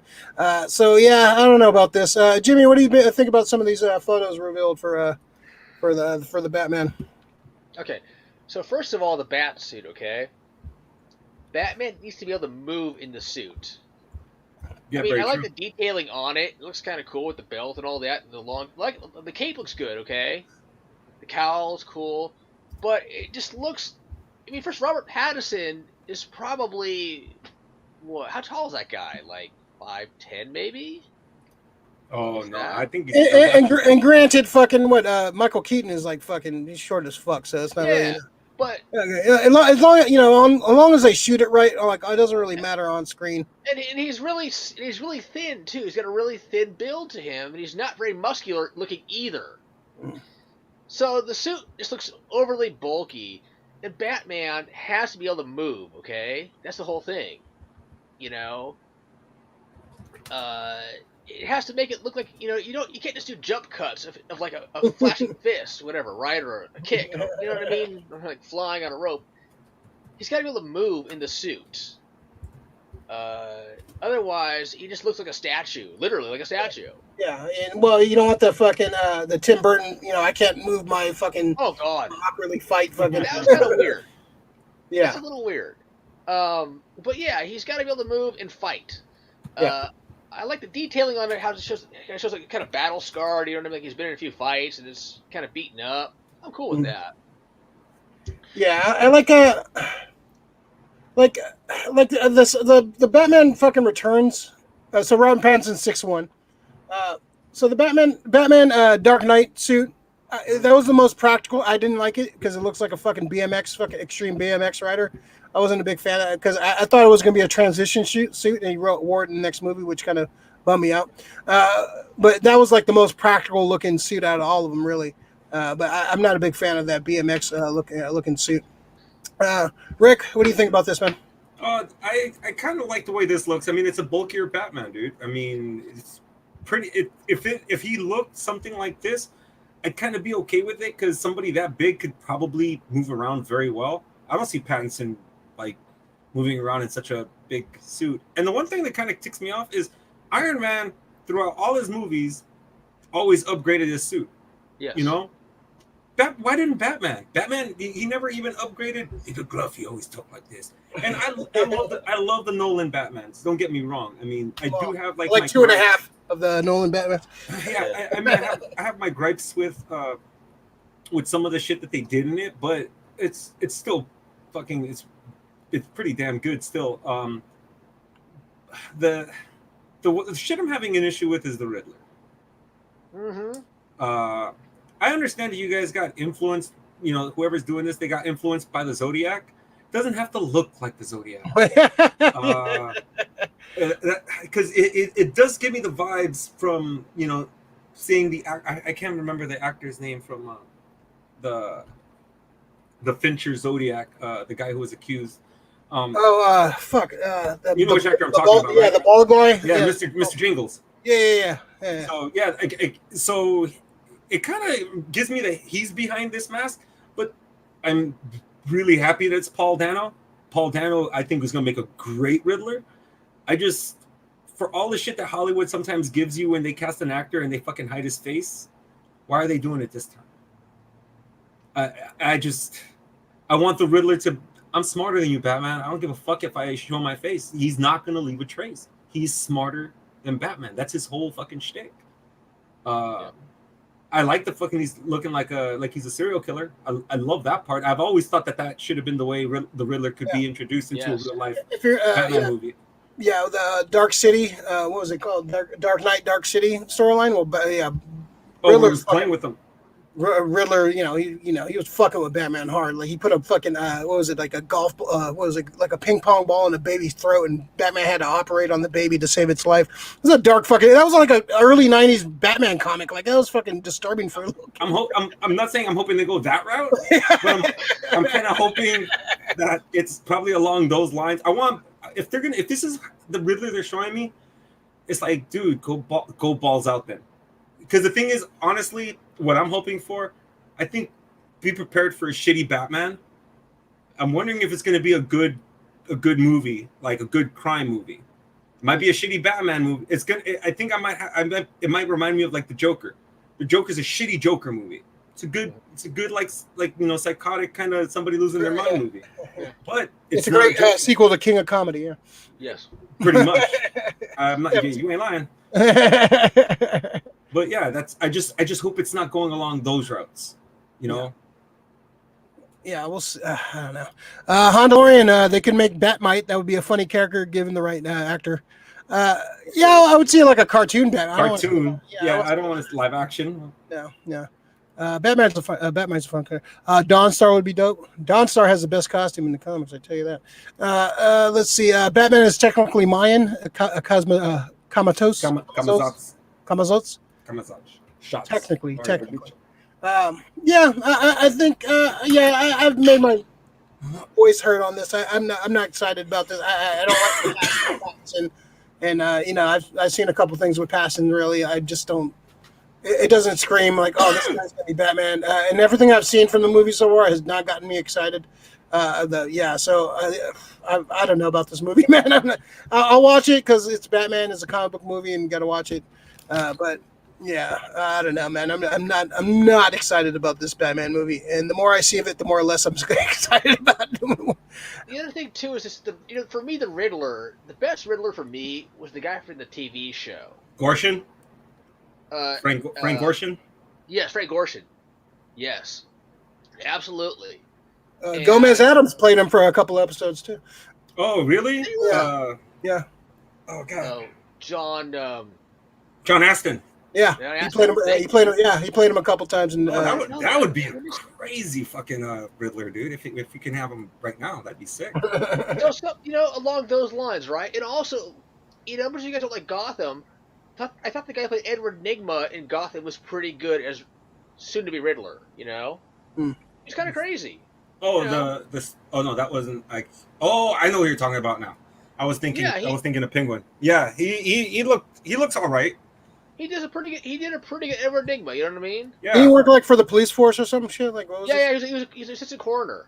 Okay. Yeah, the guy with the glasses, right? Yeah, the glasses. Yeah. He wore the glasses, wore the green suit, sick. The bowler.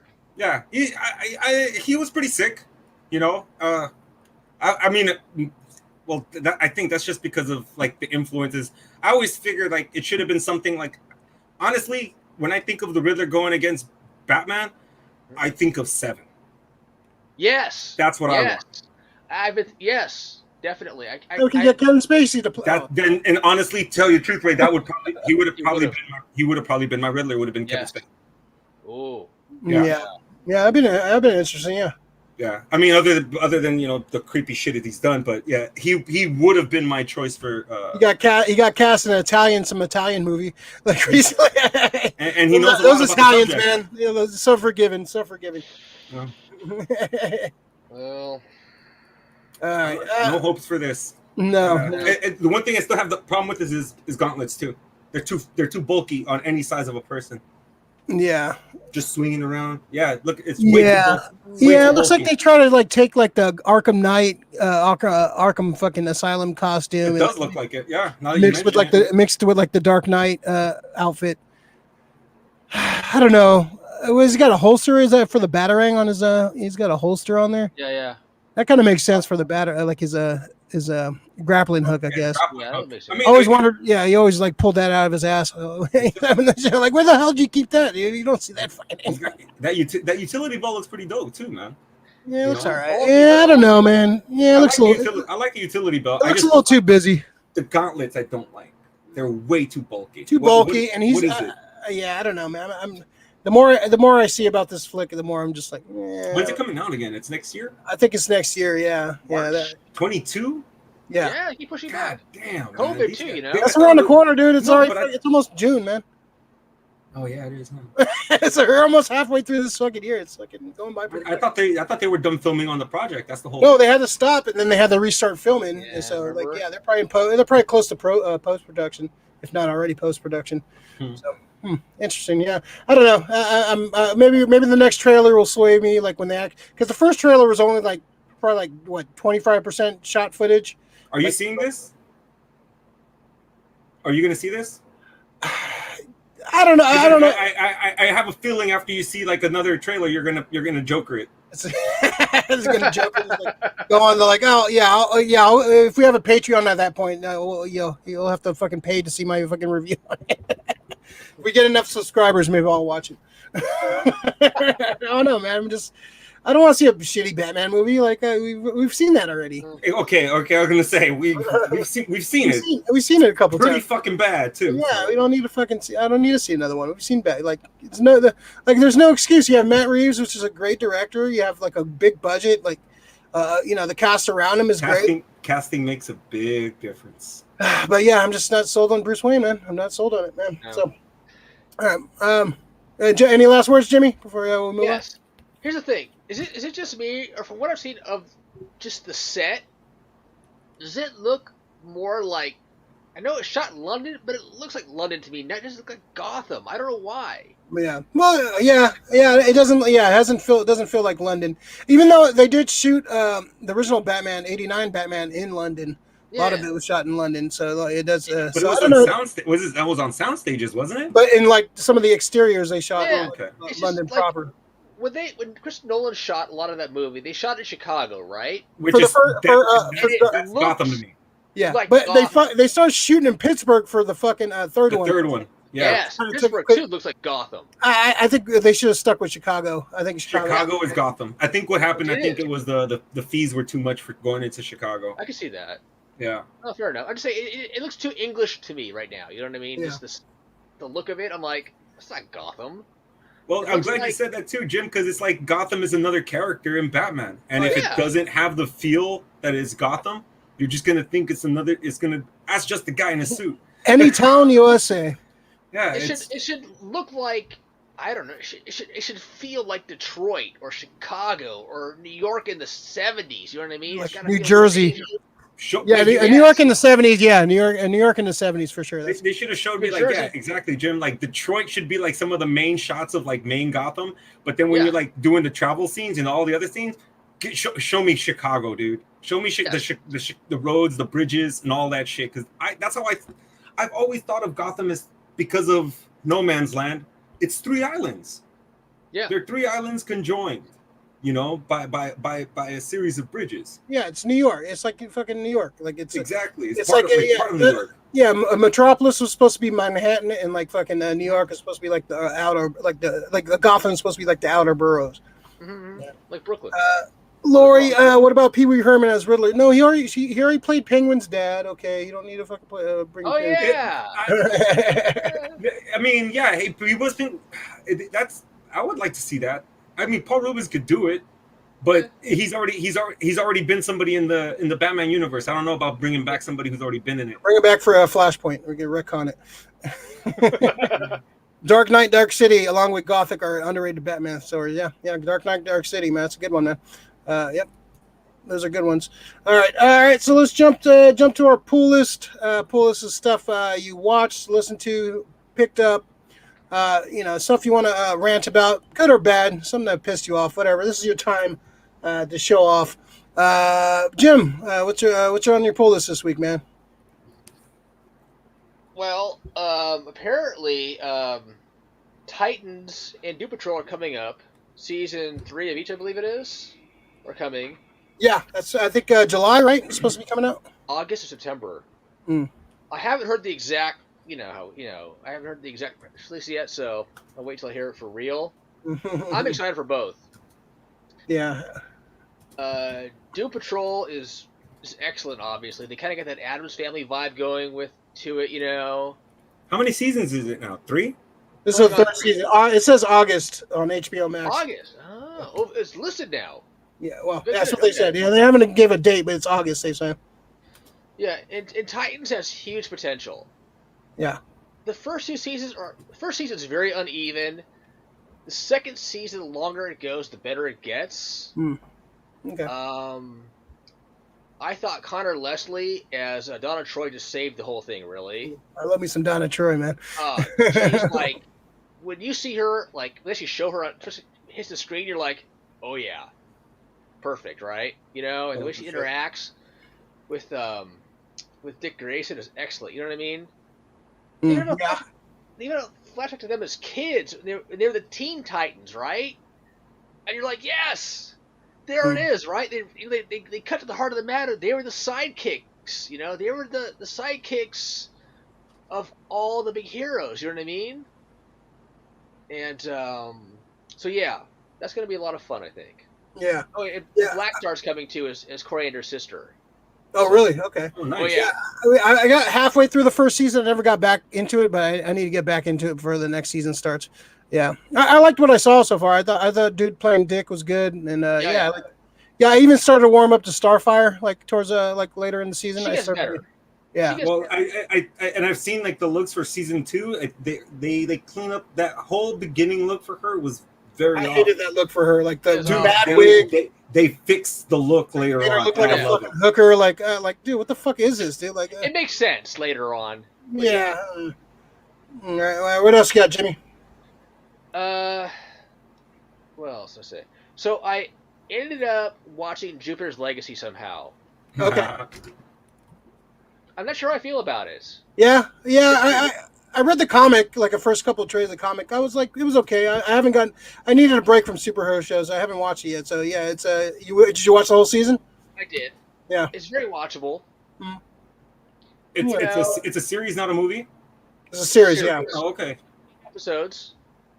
I mean, it looks good. The costumes at first are a little bit like, what the fuck?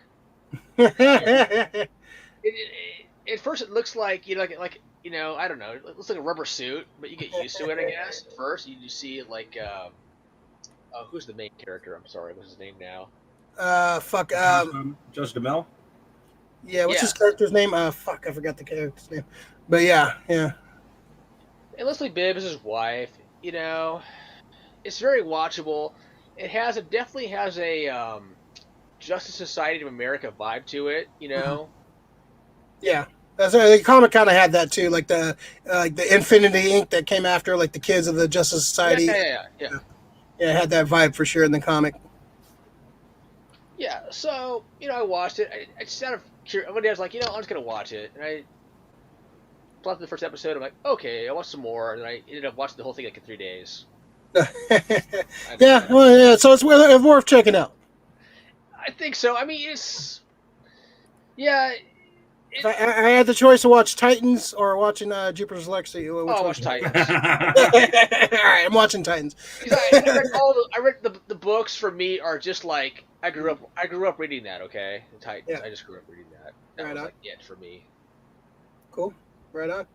All right. Yeah. So speaking of Justice Society, I got Justice Society World War II. Haven't watched it yet. Still in the package. Yeah, I'm excited to watch this. This I didn't even know it came out, and I was at fucking the Target and picked it up, man. So yeah, I'm excited to watch this, man. Cavill's great. Yeah, it looks cool, man. I'm really excited about this. Yeah, so gonna be watching that soon. Rick maybe might get a link. We'll see. I picked up this Frank at Amazing Fantasy. He gave me this recommendation. He was playing this, and I own this on iTunes, but I was like, he told me about this Steelbook. That's pretty dope. This is the music from Hans Zimmer, The Man of Steel, one of my favorite soundtracks of all time. I found it. This is from I think from a seller in China or something. It's a Steelbook. Like I said, I own this on iTunes already, but you can actually have it on your put it download on your thing. So it's somebody might that might be a prize for somebody. But yeah, it's a Steelbook of one of the greatest Hans Zimmer soundtracks. The Man of Steel, great fucking soundtrack. I love that soundtrack. I got a figure this week at Mission Comics. Stopped by Mission Comics. I got to see Leaf. I haven't seen that guy in a while. So Firestar, Firestar from first appeared as Spider-Man Amazing Friends, and then she was a mutant, like one of the first mutants on TV, pretty much a cartoon. and she had some ties with the X-Men early on. But the best part of this figure, if you are a fan of the Spider-Man and Amazing Friends, comes with Miss Lion, the dog. Oh my god. That was Aunt May's pet dog in the cartoon show. So so just seeing that, I was like, oh, Miss Lion's in there too. It's great. It's got the background too from the cartoon, right? You can see back there. I remember they had a Hulk poster in their little dorm room and shit. It was a fun show. It's on Disney Plus right now. But are they going to have the other two? I think they had a 3-pack at some point with Spider-Man. It might have been Spider-Man, Iceman. But I've always liked Firestar. I think she's. We made her the voice actress, at some shitty horror con a couple of years ago. But yeah, it's a fun looking figure. Just the fact that it comes with Miss Lion is awesome. I love that. Look at that cute. Look at that puppy dog. It's so cute. The fact that it comes with Miss Lion is awesome. Other thing I picked up at Mission Comics, Red Room, Ed Piskar. This is his new book. This is one of the fastest, best-selling graphic comics of all time. It's pretty hardcore. It's kind of about killings over the dark web. It's very Ed Piskar like. The art's great. There's not too much I can show because he's got that that underground comic kind of feel. If you haven't read some there's the back cover right there. It's brutal. The art, it's fucking hardcore. It's not for the faint of heart. This is not a book for kids. But yeah, just the art. This is like Ed Piskar's like passion project. He did X-Men Grand Design a few years ago, kind of retelling the X-Men origin. Really great book. And so him doing this is kind of his like him just going all out, just kind of doing his thing. The art's really good. It's dark. It's twisted. It's brutal. It's about like people doing snuff films online on the dark web.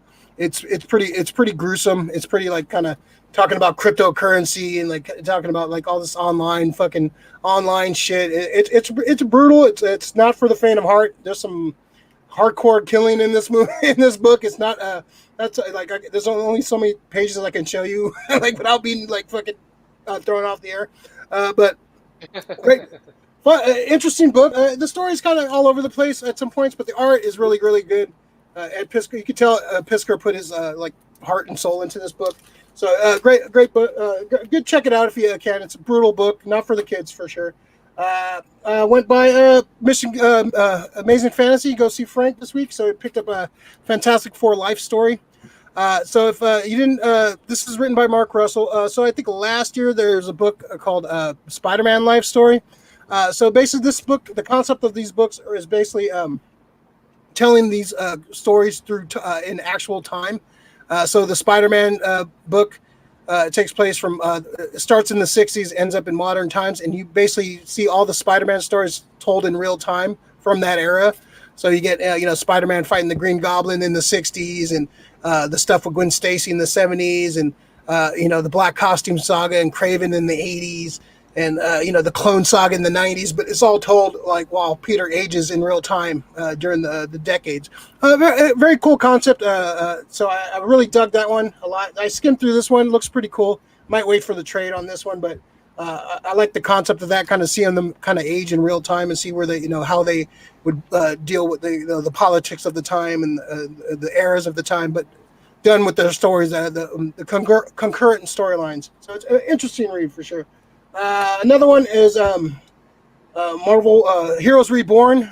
This is a weekly series happening in Marvel right now. This is basically the Avengers. This is an alternate timeline where the Avengers never happened. Steve Rogers never got unfrozen. Avengers never were a thing, and so the Squadron Supreme become like the Earth's mightiest heroes. They become the heroes of the Marvel Universe. And if you know who the Squadron Supreme are, they're basically the DC characters in the Marvel Universe. They have their own Flash, they have their own Superman, their own Batman. Hyperion is their Superman, Blur is their Flash, Nighthawk is their Batman. They have their Wonder Woman and stuff. So basically it's the JLA, but the Marvel version of the JLA. So they're the top dogs right now. So it's kind of like them being the top heroes. It's actually really good. It's interesting storytelling. They're kind of going through all the characters, like where they're at, and it's very parallel to like a lot of DC stuff. So it's like telling their side, like it's basically their version of the DC universe in the Marvel universe, since the Avengers never existed. Pretty interesting stuff. It's a great cover by Peach Minoko, who's been killing it lately. They got Dr. Spectrum, who's pretty much their Green Lantern, and Ghost Rider. Great looking Ghost Rider right there. A lot of fun stuff for sure. And what else? And also, I started watching MODOK, the Patton Oswalt MODOK. It tries really hard. Oh, It tries really hard to be good. I'm on episode 4. I watched 4 episodes. Cringe? It's trying really hard to be edgy and like it's like a mature rated show. And MODOK, they taking some liberties with MODOK. It's fun, like some of the cameos they have in there. They have had some like cool little like Easter eggs and like comic book fans cameos, but it's really trying hard to be funny. I haven't really laughed at it yet. Like some of the animation's cool and some of the references are cool, but I'm just not feeling it right now. I'll watch a couple more episodes to see how I feel, but yeah, it's I haven't really laughed at it. I do appreciate the stop motion animation. It's got like the same guys who did Robot Chicken, and like Seth Green's one of the producers, and Patton and the MODOK he's nothing like MODOK in the comic. This is pretty much Patton Oswalt playing MODOK, and yeah, and I don't know. I'm just not I'm not into it yet. I watched 4 episodes. I'm just I'm just. How many episodes is it? I think it's like 8 or 9 or something like that. Okay. So I'm like probably halfway through the series, and just I don't know. I'm just yeah, I don't know. It's not it hasn't grabbed me. I like some of the like they had Mr. Sinister show up, and like Fing Fang Foom show up, and like little Easter eggs here and there for like hardcore comic fans. Were like, oh shit, I know that reference, which is fine, I get, but I need a little bit more. And like you have this like mature rating, you can do kind of go balls out, and it's just I don't know. I don't think they're using that properly, and I don't know. It hasn't grabbed me yet. I haven't been really too like super juiced on it yet. So I don't know.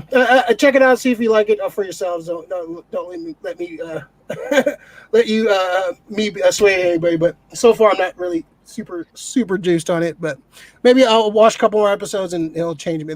One episode can turn me around. But so far, I think it's trying too hard to be funny. And it's not really hitting. It's not really hitting what it's supposed to be hitting right now. Maybe Juan turned me off of Patton Oswalt. Maybe that's what it is. He ruined Patton Oswalt for me. Planted the seed. Yeah, I love Patton Oswalt, man, but I don't know. I'm just not really super juiced. Handalorian Jimmy, you make the perfect kite man.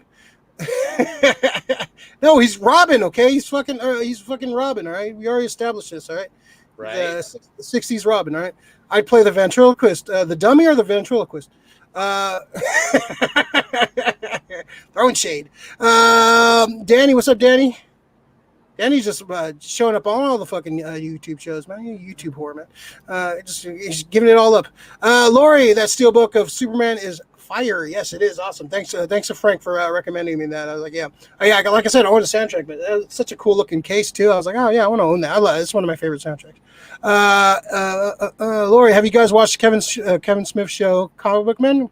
Yeah, when it was on. I watched the first 2 seasons. I watched like the first 4 or 5 seasons. Yeah, then it got canceled. I think season 7. I think.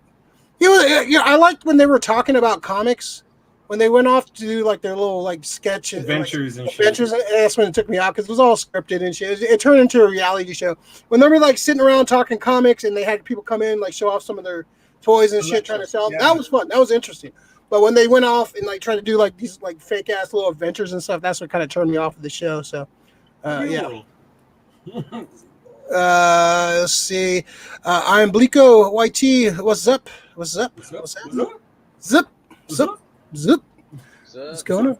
All right, Rick. What's on your pull list this week, man? All right. So first, I already finished that series, season 3 of Camp Cretaceous, the Jurassic World series. Season 3 already? Yeah. God damn it. I'm serious. It got more interesting with like how the characters like they finally give you a time span of how much time they've been on the island after it's already been evacuated. So it's been a total of 6 months that they've been surviving on the island by themselves. Some of the kid shit that it just gets me because I'm like, dude, you guys don't realize how grave the situation is. You guys are being chased by dinosaurs. Next thing you know, they're like lounging in the sun, like, oh come on, let's take a day off. I'm like, I understand it's written for kids, but you guys can still be a little bit smart about this. It's like priority one: get the fuck off the island. Right? You've already all that technology. They can't find a fucking phone that works on the fucking island. Well, I don't know what's going. I'm not sure if they don't get signal or whatever. That's why they're going to CB radios. But so everything's like evolving. They got a new. I think BD Wong, one of his characters, shows up in this series. The Doctor, who pretty much splices and makes the Indominus Rex, and we're introduced to some of his other creations, which is kind of cool. But I mean, it's fine. It's I like that they weaved more into into the Jurassic World thing. You meet Blue, so Blue, she comes out as it's her cameo appearance, but she does have a role in it, which is fucking dope. Dude, I dig it. Anytime they're getting chased by the dinosaurs, it's awesome. It feels like it's a Jurassic Park thing. There was one thing that took me out of it that I was like, oh come on, it just reminded me of the Two Towers with dude like riding down like with a whole bunch of people. I'm like, you're not Gandalf, dude, and you're not being called to the Two Towers battle. Yeah, I know Gandalf. In you, sir, I know Gandalf. Yeah. So that's about the only thing. But that one, that's Gandalf right there. That's Gandalf.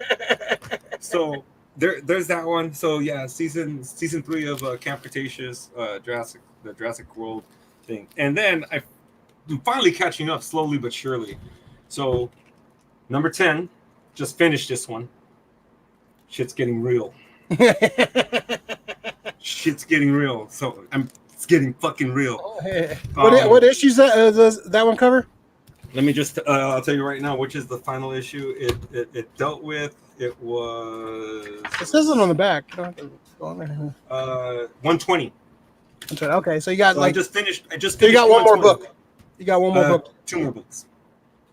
11. I think they add more things. Okay, because I think it goes up to 136. I think. Yeah. So So this is. Can't wait. I'm about to start this one here. I'm just. There's a reason he's a fucking man, dude. Some of this. Yeah, what I like about him is like, I usually tend to like the people in comic books that kind of have the same mindset that I have when the same almost like the same moral code at times. I'm all over the place. I'm That's why he loves the Joker so much. Yeah. I'm not like that. I'm siding with Magneto because if you were a mutant, I always ask people like, if you were a mutant, who would you be siding with? Will you side with Magneto or will you side with Xavier? Like, whatever side Jean Grey's on, that's what I'm saying. Oh, yeah, with that. Like me, honestly, I'd side with Magneto. I think the humans, if I was a mutant, I would see how humans they're trash. They want to attack everything that's not them. Most of them do, and the most of them who do are in power. So that definitely would be with Magneto fucking everything up. Like fuck you guys. So, but on the flip side, all the good shit that Mark does, I know why he's doing it. Even like some of the shit that he doesn't want to do, he's doing it reluctantly, and I fucking dig the character of Mark Grayson, man. He is fucking dope. I'm fine. Eve started annoying me later on in the book. Finally, it took a while. Something happened to her, but it took a while for her to get annoying. But she's okay now. She was justified, I think. Yeah, she was super justified, but it was still just like, whoa. Relax. Hey, never tell a woman to relax, okay? I know, right? But even in what was going on here, especially not in that situation. But dude, it's sick. I don't want to give too much because people are going through it. But dude, stop. I mean, you guys watch the series? Read the fucking book, all right? It's gonna be different than the series, but read the books. I know I have my friends memeing all the time. Oh, look at this. Da, da, da. I'm like, you guys think you guys know? Read the fucking book and be in the know. All right, just stop because I know so many people who are speculating. Oh, what's gonna happen next season? I'm like, no, that is not gonna happen. Do you want me to show you what's gonna happen? Like, read the book. Like if you don't wonder what happens in the Goblet of Fire when you can read about what happens in the Goblet of Fire before the fucking movie comes out. Read a book. Read a book. Yeah. And please, when Seinfeld on there. Read a book. Read comics. Read more comics. Read comics. Go to your local comic shop. Pick these up. Read comics. Yeah, it's good, man. It's a good series, man. And it's a great series too. So what are my recommendations, man? Anybody like asking like, oh, what's a good recommend? Invincible. If you haven't read Invincible, it's Whole great. series. Get the whole series. Yeah. Dude, every page that I read of this, I feel like a 10-year-old. I feel like that kid in the Creep Show in the Creep Show opening. Ooh, going to the next page and next page. Every next page is beautiful. The battles are beautiful. The battles are bloody. I can't say enough about the book. I've never been disappointed with something that's happened in the book. No, Never. I have not been disappointed at all with any. I mean, it's just I'm along for the ride the first time through. It's a ride for me, and the ride it's sick. I have no complaints. Sick as fuck. There you go. Right on. I'm glad you're finally finishing it. Yeah. I should finish it pretty quick. All right, Rick, did you rewatch Army of the Dead? No, and that's probably going to be priority tomorrow as soon as I get home. Army of the Dead. I will watch Army of the Dead, like Arnold Schwarzenegger. Yeah, I want to rewatch it too, man. I want to rewatch it. I need to see the robot scenes. I told you, like you didn't believe. Rick thought I was crazy. I'm still holding to my Snyder theory of even what's said going there's on. fucking robots. Snyder already admitted. So that means is that time loop theory for real, or were they just fucking around with the dialogue? They said it might be. He said it might be the government monitoring, like using robots to monitor the situation. That's why they knew to nuke the city. Like, yes. Yeah, I don't know. There's maybe I think there's a lot more in prequels. That's what they said. We're gonna find out a lot more about that. Yeah. So if you want to see our review rant, go check it out. I'll put a link in the video so you can watch that after. I liked it. I enjoyed it. It definitely is fucking great, man. It's a fun heist movie. Yeah, it's fun. I'm Bleeko YT, Professor X, 100%. Professor X is kind of a creep. He's an you don't know Rick well. Don't tell him to rack. It's like telling him word. Oh, let me add it. Hold on. I saw robots too, right? Yeah. I thought it was tripping at first, and I was like, oh no, those fucking robots, man. Did you guys do the Carnage trailer? Yeah, we did Carnage like 2 weeks ago. 2 weeks ago? Yeah. I'm hesitant, man. Like I want it needs to be connected to Spider-Man. Then I'll get more excited about it. If it's I need that scene that'll fucking just make me flip out for me to like it. Probably. Yeah, if they're setting up Spider-Man for the third movie, I'll be more excited. But yeah, doing a Spider-Man movie, Venom movie without Spider-Man. I like the look of Carnage. I think Carnage looks sick. Yeah, Woody doing the Carnage is just. I think I'm excited. I'm excited about it. Excited about Woody Harrelson playing Carnage. I don't know about the movie. I'm still kind of hesitant. Damn, I just watched it 5 minutes ago. No. Yeah, it was a fun trailer. I thought it was a fun trailer, but I don't know. I'm not super until I find out Spider-Man's in it. I can't be juiced about a Venom movie. I thought the last one was kind of mediocre at best. So yeah. All right, so if you're watching, you made it this far, like and subscribe. I hate keep on pushing the fact, but that's what you got to do in this business. Yeah, push the like, subscribe, and follow the social medias, Instagram, Facebook, and the Twitters. Jump on there if you want to follow us and know what's going on. Turn on the notifications if you want to know when we're coming on. We got some more videos coming up, some top 10, some unboxing, some rants, reviews, and stuff. I'm going to be doing a DuckTales 2017 after show at some point this week because I have the last 3 episodes left, and I've been holding them off because I just don't want it to end. I'm so excited. It's such a beautiful show. I love it so much. DuckTales. Woohoo, indeed. It's fucking so good. I like it better than the original. It's up there, one of my favorite cartoons, man. It's fucking so good, man. I love it so much. Definitely go watch out for that. Hopefully, probably this week we'll see that. And we got a top 10 we're working on with our friend Lori, so hopefully that'll be happening soon. Always fun, gentlemen. Miss you all. Lori, we're gonna be working on that director top 10 soon. I'm Bleeko YT. Just got my Anakin hot toy pre-ordered. Oh, cool. Oh, Johnny. That's Johnny. Oh, it's Johnny. What's up, Johnny? I was like, what the fuck is this? Like, why are you trying to tell Rick to relax? He's gonna get mad. That's how you. Which Anakin? I got the Revenge of the Sith Anakin. Yeah. forgot which one he told me. I like. Is it the clone troop? The clone armor, the Clone Wars armor. That one's fucking sick. Him wearing the clone armor. That's fucking dope. Cool. All right. Cool. Let's so jump to hidden gems. Hidden gems. Is this something in your collection you want to show up? Guest show and tell. Something you want to talk about. Just show off. Something personal to you. Let's see. Let's start with you, Rick. All right. So once again, another movie. One of my favorite. Doing it for Johnny. A quick. This is a quick one here for Lori. There you go. My new shirt just for Lori and Ray now. Everybody's. Oh, Rick. You Well, you're gonna get your shirt and shirt. Other people's opinions. Oh my god. Yeah. Well, it's. Wait, when Rick, you're wrong, I thought your okay. opinion. Your opinion is the right opinion, though, right, Rick? Well, it's right when I offer valid opinion. I offer valid points when I argue. People who try to argue with me, all they say is, "Well, you're wrong," and they don't say. Nobody ever argues their point. Nobody ever argues their point. They're just, "Well, you're wrong." I have. I beat you. I beat you in a couple cerebral battles on the astral plane. It's like fucking. It's like Lopan and fucking Egg Shen fighting and shit in big trouble. It's like that meme with fucking Omni Man and Invincible. Make one of those up. So yeah, the shirt. But this is right here. I know a lot of people probably have seen Desperado, but watch this one here. El Mariachi is actually I don't even want to say it's a prequel. It's the first movie in the the Once Upon a Time in Mexico trilogy. It's probably, I think, personally for me, I think it's probably the best movie of all because this is like raw filmmaking.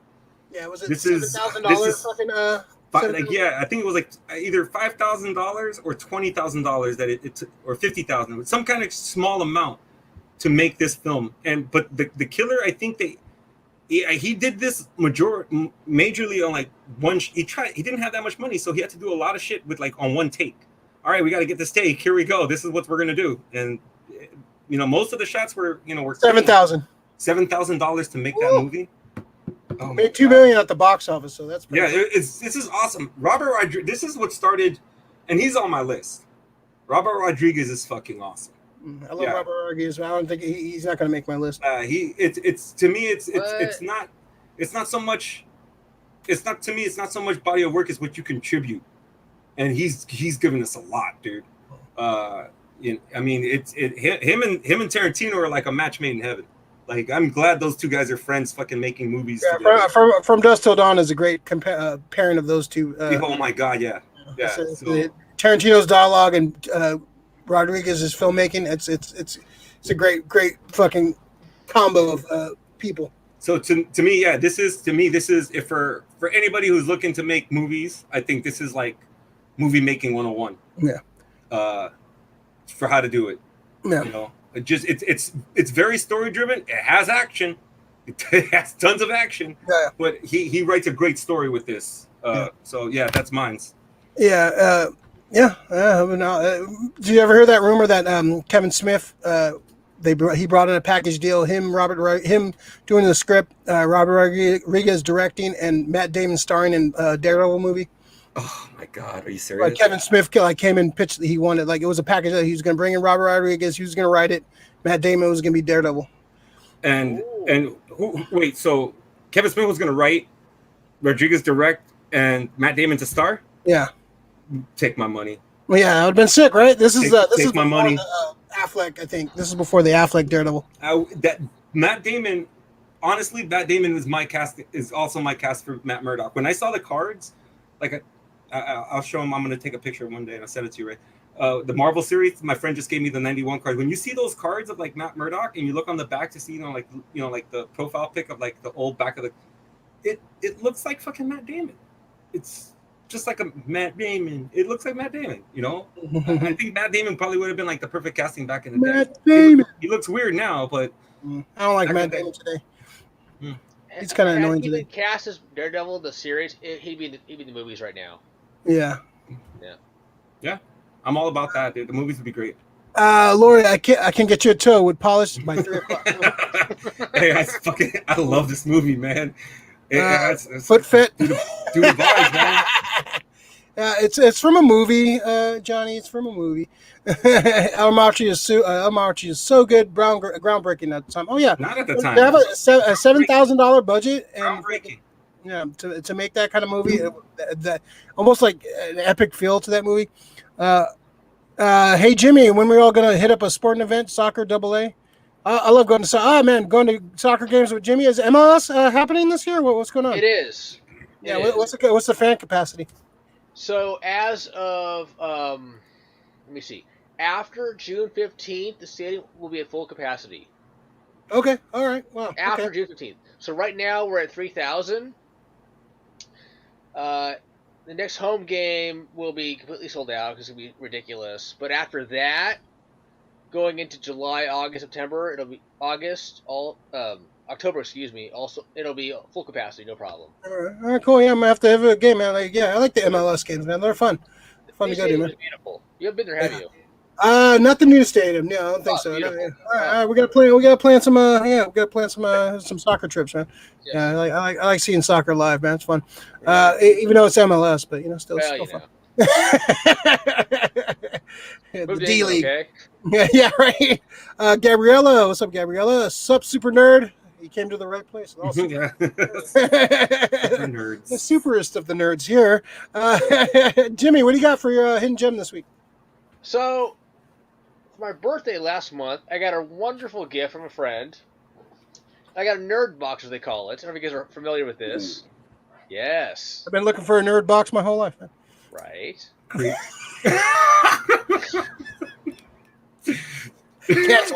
Canceled. Wasn't gonna go there, but okay. Just wasn't gonna. Okay. Gonna keep it PG. Anyways, I'm a huge Spider-Man fan, obviously. So I got some Spider-Man swag. Got the hat. Oh, what? That's dope. What? That's And look at fucking that. awesome. Underneath. You see that? That's fucking cool. That's a dope hat. Yeah. I like that. I like that a lot. I also got with it some socks. Haven't had a chance to put them on yet, but yes. The Spidey socks, nice. Hey, Socks. go with your Spider-Man underoos. Yes, definitely. I want to look good. It looked like Richard Pryor in the toy. Oh, stop! Forgot about that. Yes. Oh, Look at the package. Oh, it's not in the package. I forgot. God, yes. An iconic movie making right there. Okay? Yeah. Pryor. Was Wow. it Richard Donner directed the toy, right? I think he. Probably. Oh yeah, it was Richard Donner directed. Oh, the toy. shit. Yeah, I always forget that. Right now, Wow. him and Paul Mooney are laughing so hard. You know that? Donner too. He's there with them. All three of them are just laughing their asses off right now. Oh, Donner's still alive. Oh yeah, he is. He's like I think he's 80 or something like Yeah, that. he's trying to make fucking Lethal Weapon 5. Yeah, he's still alive. He's still around? Yeah, Yep. he's still around, yeah. Yeah, he's trying to make Lethal Weapon 5 as like his last song. So. Anyways, I also got a cool sticker. Yes. Oh yeah, Yeah. it's cool. I actually have that sticker somewhere. Yeah. Okay. And I got the cool ass Spider-Man. What? You see the shirt? Ah, it's cool. Is that a Ditko? I think that's a Ditko. Ditko, like drawing, yeah. Oh, that's awesome. Yeah, that's fucking dope. Yeah. I like that vintage look. That's awesome. Me too. I was like, Man, oh, somebody cares about you. God. clearly. Clearly. That's awesome. Wow. I was like, what is this? I opened up like, oh my goodness. Wow. Yeah. Anyways, but Kaiju feeding. I also picked this up too. Also, just changing, to back to DC. I'm a big Green Lantern guy, and I got this Secret Origins. Oh yeah, that's good. It's Yeah. not like groundbreaking, but I enjoyed it. It's a retelling of his origins. Yeah. Oh, I love that book, man. I picked it up at the used bookstore. I was like, and I really enjoyed it. Yeah. Who's the art of that one? Ivan Reeves. Yeah, I've been reading. Yeah, dude, he's fucking great, man. I like his Green Lantern a lot. Yeah, he does a clean Green Lantern. I like his Green Lantern. Yeah. Yeah, I picked up some other stuff later on, like some of the Sinestro Corps War stuff. That's probably my favorite Green Lantern storyline. Yeah. You're Blackest Night, right, Rick? Yeah, but yeah. Blackest Night. Yeah. Yeah, I love Sinestro Corpse, man. Sinestro Corpse Roar is fucking awesome, dude. I love that fucking. Just the art alone, and you know what? The battle spreads are what get me for that Sinestro Corpse shit, dude. Oh, dude, when John Stewart fucking creates the sniper rifle and fucking bucks fucking dude. Oh, that's Bedovian. Yeah, fucking sick. That's great. Awesome, Jimmy. Cool. So I got back at Green Lantern. You know, I just happened to see it. I'm like, oh yeah, Green Lantern. Oh, yeah. He has some great books, man. He has some great. The new Grant Morrison series is actually pretty decent too. Is it really? Okay. Yeah, it's kind of like more of a great art. It's more of a space cop kind of procedural. It's fucking really good. Okay. Yeah, as it should be. Yeah. Okay. Yeah. Hopefully the TV show fucking gets some of that heat. What I would do TV show, real quick, is I would make Kilowog like the central part of that thing. Okay. Tell a story through him over the years. You know, make it kind of like an epic over, because Alan Ladd's in it, right? Alan Scott's in it. They just cast him. They said they're doing like time jumps. Like they're gonna have Alan Scott in the 40s. They're gonna have Guy Gardner in the 80s. So I'm not sure what they're telling, like what kind of story they're telling. But have Kilowog kind of be the narrator, if you will. You know I love Kilowog, man. Kilowog is a great character, man. They fucking poozers. Yeah, he could be the fucking drill. He's a drill sergeant, man. Story. He could be DC's Rocket Raccoon. Yeah, for sure. Yeah, and he was pretty cool in the Green Lantern movie, the Ryan Reynolds. Like I just wish they would have focused on the space stuff. And as soon as they went to Earth, they fucked it up. We've been saying it for years. Awesome. All right. Cool. Yeah, get some good hidden gems from you, Jimmy. I went to Godzilla Fest last week, 2 weeks ago. I forgot to show this one off, so this will be my hidden gem. This is a Microman. So this Microman, basically he can go into the Godzilla suit. So he basically puts on the Godzilla suit, and so he hides in the Godzilla suit. So you got the little Microman figure that he goes into the Godzilla suit. So he wears the Godzilla suit, has his armor pretty much. So yeah, these are cool, man. I picked this up at the Godzilla Fest. This is made by Takara, which is the original Transformers are from. That's original Transformer makers. So yeah, the Microman series. Yeah, I think that was an offshoot of the original Transformers too. But yeah, these are fun. These are fun little figures. I've never actually owned one. I'm debating opening it up. It looks like a fun figure to play with, but I'll probably keep it in the package for now. But maybe I'll do an unboxing someday. A cool little Microman figure. Yeah, he jumps into the Godzilla suit, which I think is a cool little concept right there. You can see him kind of jumping in the Godzilla suit from behind. Looks like he's banging Godzilla from behind, but that's not what it is. He's jumping in the suit. Godzilla looks like he's ready, dude. Look. Yeah, not the best picture right there to use, but yeah, he's mounting Godzilla. Yeah, you really trip off them. Wow. Nature. Yeah. Hey, how do you think baby Godzillas come from? That's like Discovery Channel shit right there. Yeah, right. Let's see, Johnny. How come these guys don't get donations? Well, you have to have. We have to have followers. Yeah, we need 1,000 subscribers. Super chats. So yeah, we need 1,000 subs for super chats. We haven't started a Patreon yet. Hopefully later in the year we might start that at some point. Because Ray might need a new job. So let's see. Get an upgraded Spidey suit next week. Hot toy. He's already beating me in Hot Toys, the son of a bitch. Step up your game, Ricky. It's a race, man. These damn kids. Fuck. Yeah, let me smack this. Fuck. Dude, it's sucks. It's I want to buy more Hot Toys. It's why did I buy a car? You don't need a car. Yeah, it's do you realize how many Hot Toys I could have if I didn't buy a car? In the road, people on the road would be a lot happier. The Rick's off the road, so they're screaming at them. Yeah, they would be. Yeah, if you haven't lived until you rode a car with Rick, he's it's a. I wouldn't say angry driver. That's a little too tame.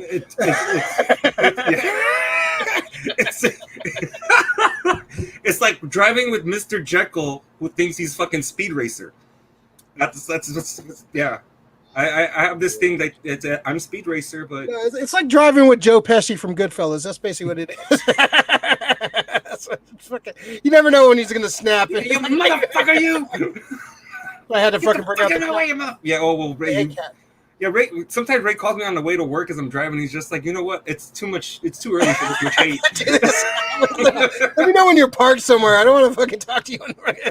It gives me anxiety. Like, goddamn, Rick, like you make fucking like you get anxiety. You're not on the road, man. Rick drives like there's no tomorrow. I drive like I'm doing bullet scenes and shit. Like a little old lady's trying to cross the street. What the fuck? Walk faster, old lady. Fuck your mom. Move that walker. Like the fucking lady in the Goonies and shit. Just oh, that's cold-blooded. Yeah. I'm not that bad. It's like driving with fucking Kurt Russell and fucking Death Proof. If you're sitting in this chair, you okay? Fucking Death Proof Rick, man. Goddamn. That's actually a pretty good stuntman Rick. The old guy at the bar. Oh, you want to drink some chartreuse? Oh my god. I'm not that bad. I can't say it with a straight face. I drive crazy and I'm here listening to fucking Sammy Hagar's I Can't Drive 55 and shit. So you're fucking listening to some like fucking soothing fucking ocean noises. Some soft ass jazz. Yeah, some fucking like a fucking motivational tape or something. Calm. Chanting. Fucking listening to the soundtrack for the Fast and the Furious and Need for Speed and shit. That's your problem. Fucking Rick falling down, fucking driving down the sequel. I've had those moments, man, where like somebody got like too close. I'm like, I should fucking hit you in my car. No, I'm like, that's called murder, Rick. That's called murder.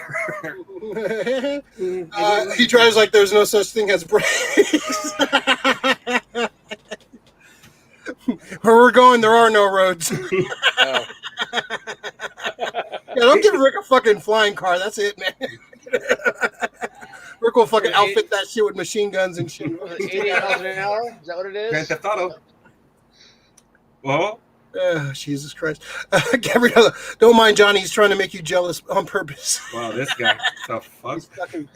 He's just Johnny's an idiot. He's fucking showing off, man. Flexing on you, Rick. He's flexing on you. With the Hot Toys. Yeah.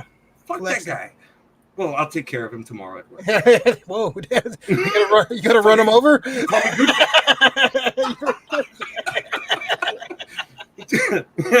Right, all right, Rick, see you later. Johnny's just gonna be walking down the street just it's like the scene out of Christine, the lights just turn on.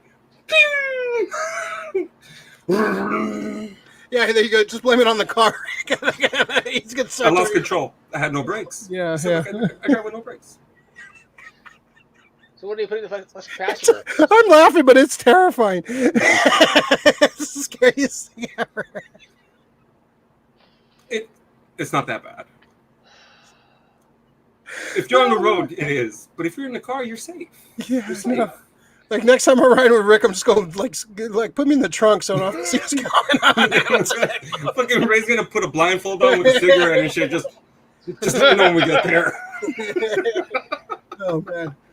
Just send Kaiju Fieldy after him. Like, yeah, cats calm him down. I have a cat. Yeah, you've used that cat video a few times on the road and shit. Hey cat, you just play the hey cat. Hey.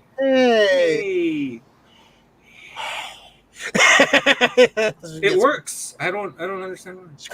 Yeah, get a screenshot of this. No, I will never do that. I'm not that person who goes to like the car insurance. Like, can I get that little device to show that I'm driving safe? No. That shit would explode on the first day. that shit would fucking transform and like walk out of the car. It's like, I'm out. It would just be like, danger. I'm out. I'm done. I'm out of here. I'm not that bad. You guys. No, it's not bad. No, it's just terrifying. Fast and Furious. He's fast and curious.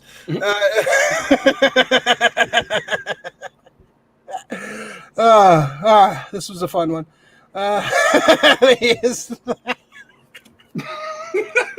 Well, we went there. Oh my god. Yeah, off the rails. All right, we're gonna get out of here. This was a fun one. Jimmy, Thank you. any final words for us? Read a comic book. Yeah. Read a comic book. Good Read message. comics. Yeah, go support your local comic shop, man. If you can, That too. yeah, do a search right now wherever you're at. Look for comic shops. I'm pretty sure there's a comic shop within 20 miles of you. Hey, give him some support. He's bad, just not that bad. Yeah, we're gonna put that on his tombstone. Yeah, he's bad. Wow, that's a fucked up quote. He's bad. It's not that bad. Misunderstood, Rick. You should put the trigger words on my fucking tombstone and shit. See if I come back from the grave. I don't think we have enough money to afford that. It's a long list. Zombie apocalypse. Dude, I can't wait that to- kind of voodoo we can't afford, man. We need a Patreon for that. I think that's gonna be the 100th episode. I think the people are I gonna. can't wait that long, Rick. That's way too long. No. How many words? How many trigger words do you have to start the Winter Soldier here? You got them. You really do. You're looking at a fucking list. Are you is it like a dozen already? Are you like narrowing them down? 20 words. What were the trigger words again? I need to go back. He has it. He's still writing them down. There's I quite a got bit. a list, man. It's pretty good, man. I can't wait to. It's pretty good. Things trigger. You see me, Jimmy. It's just the wrong. No. You want me to do them? I'll do them right now. No.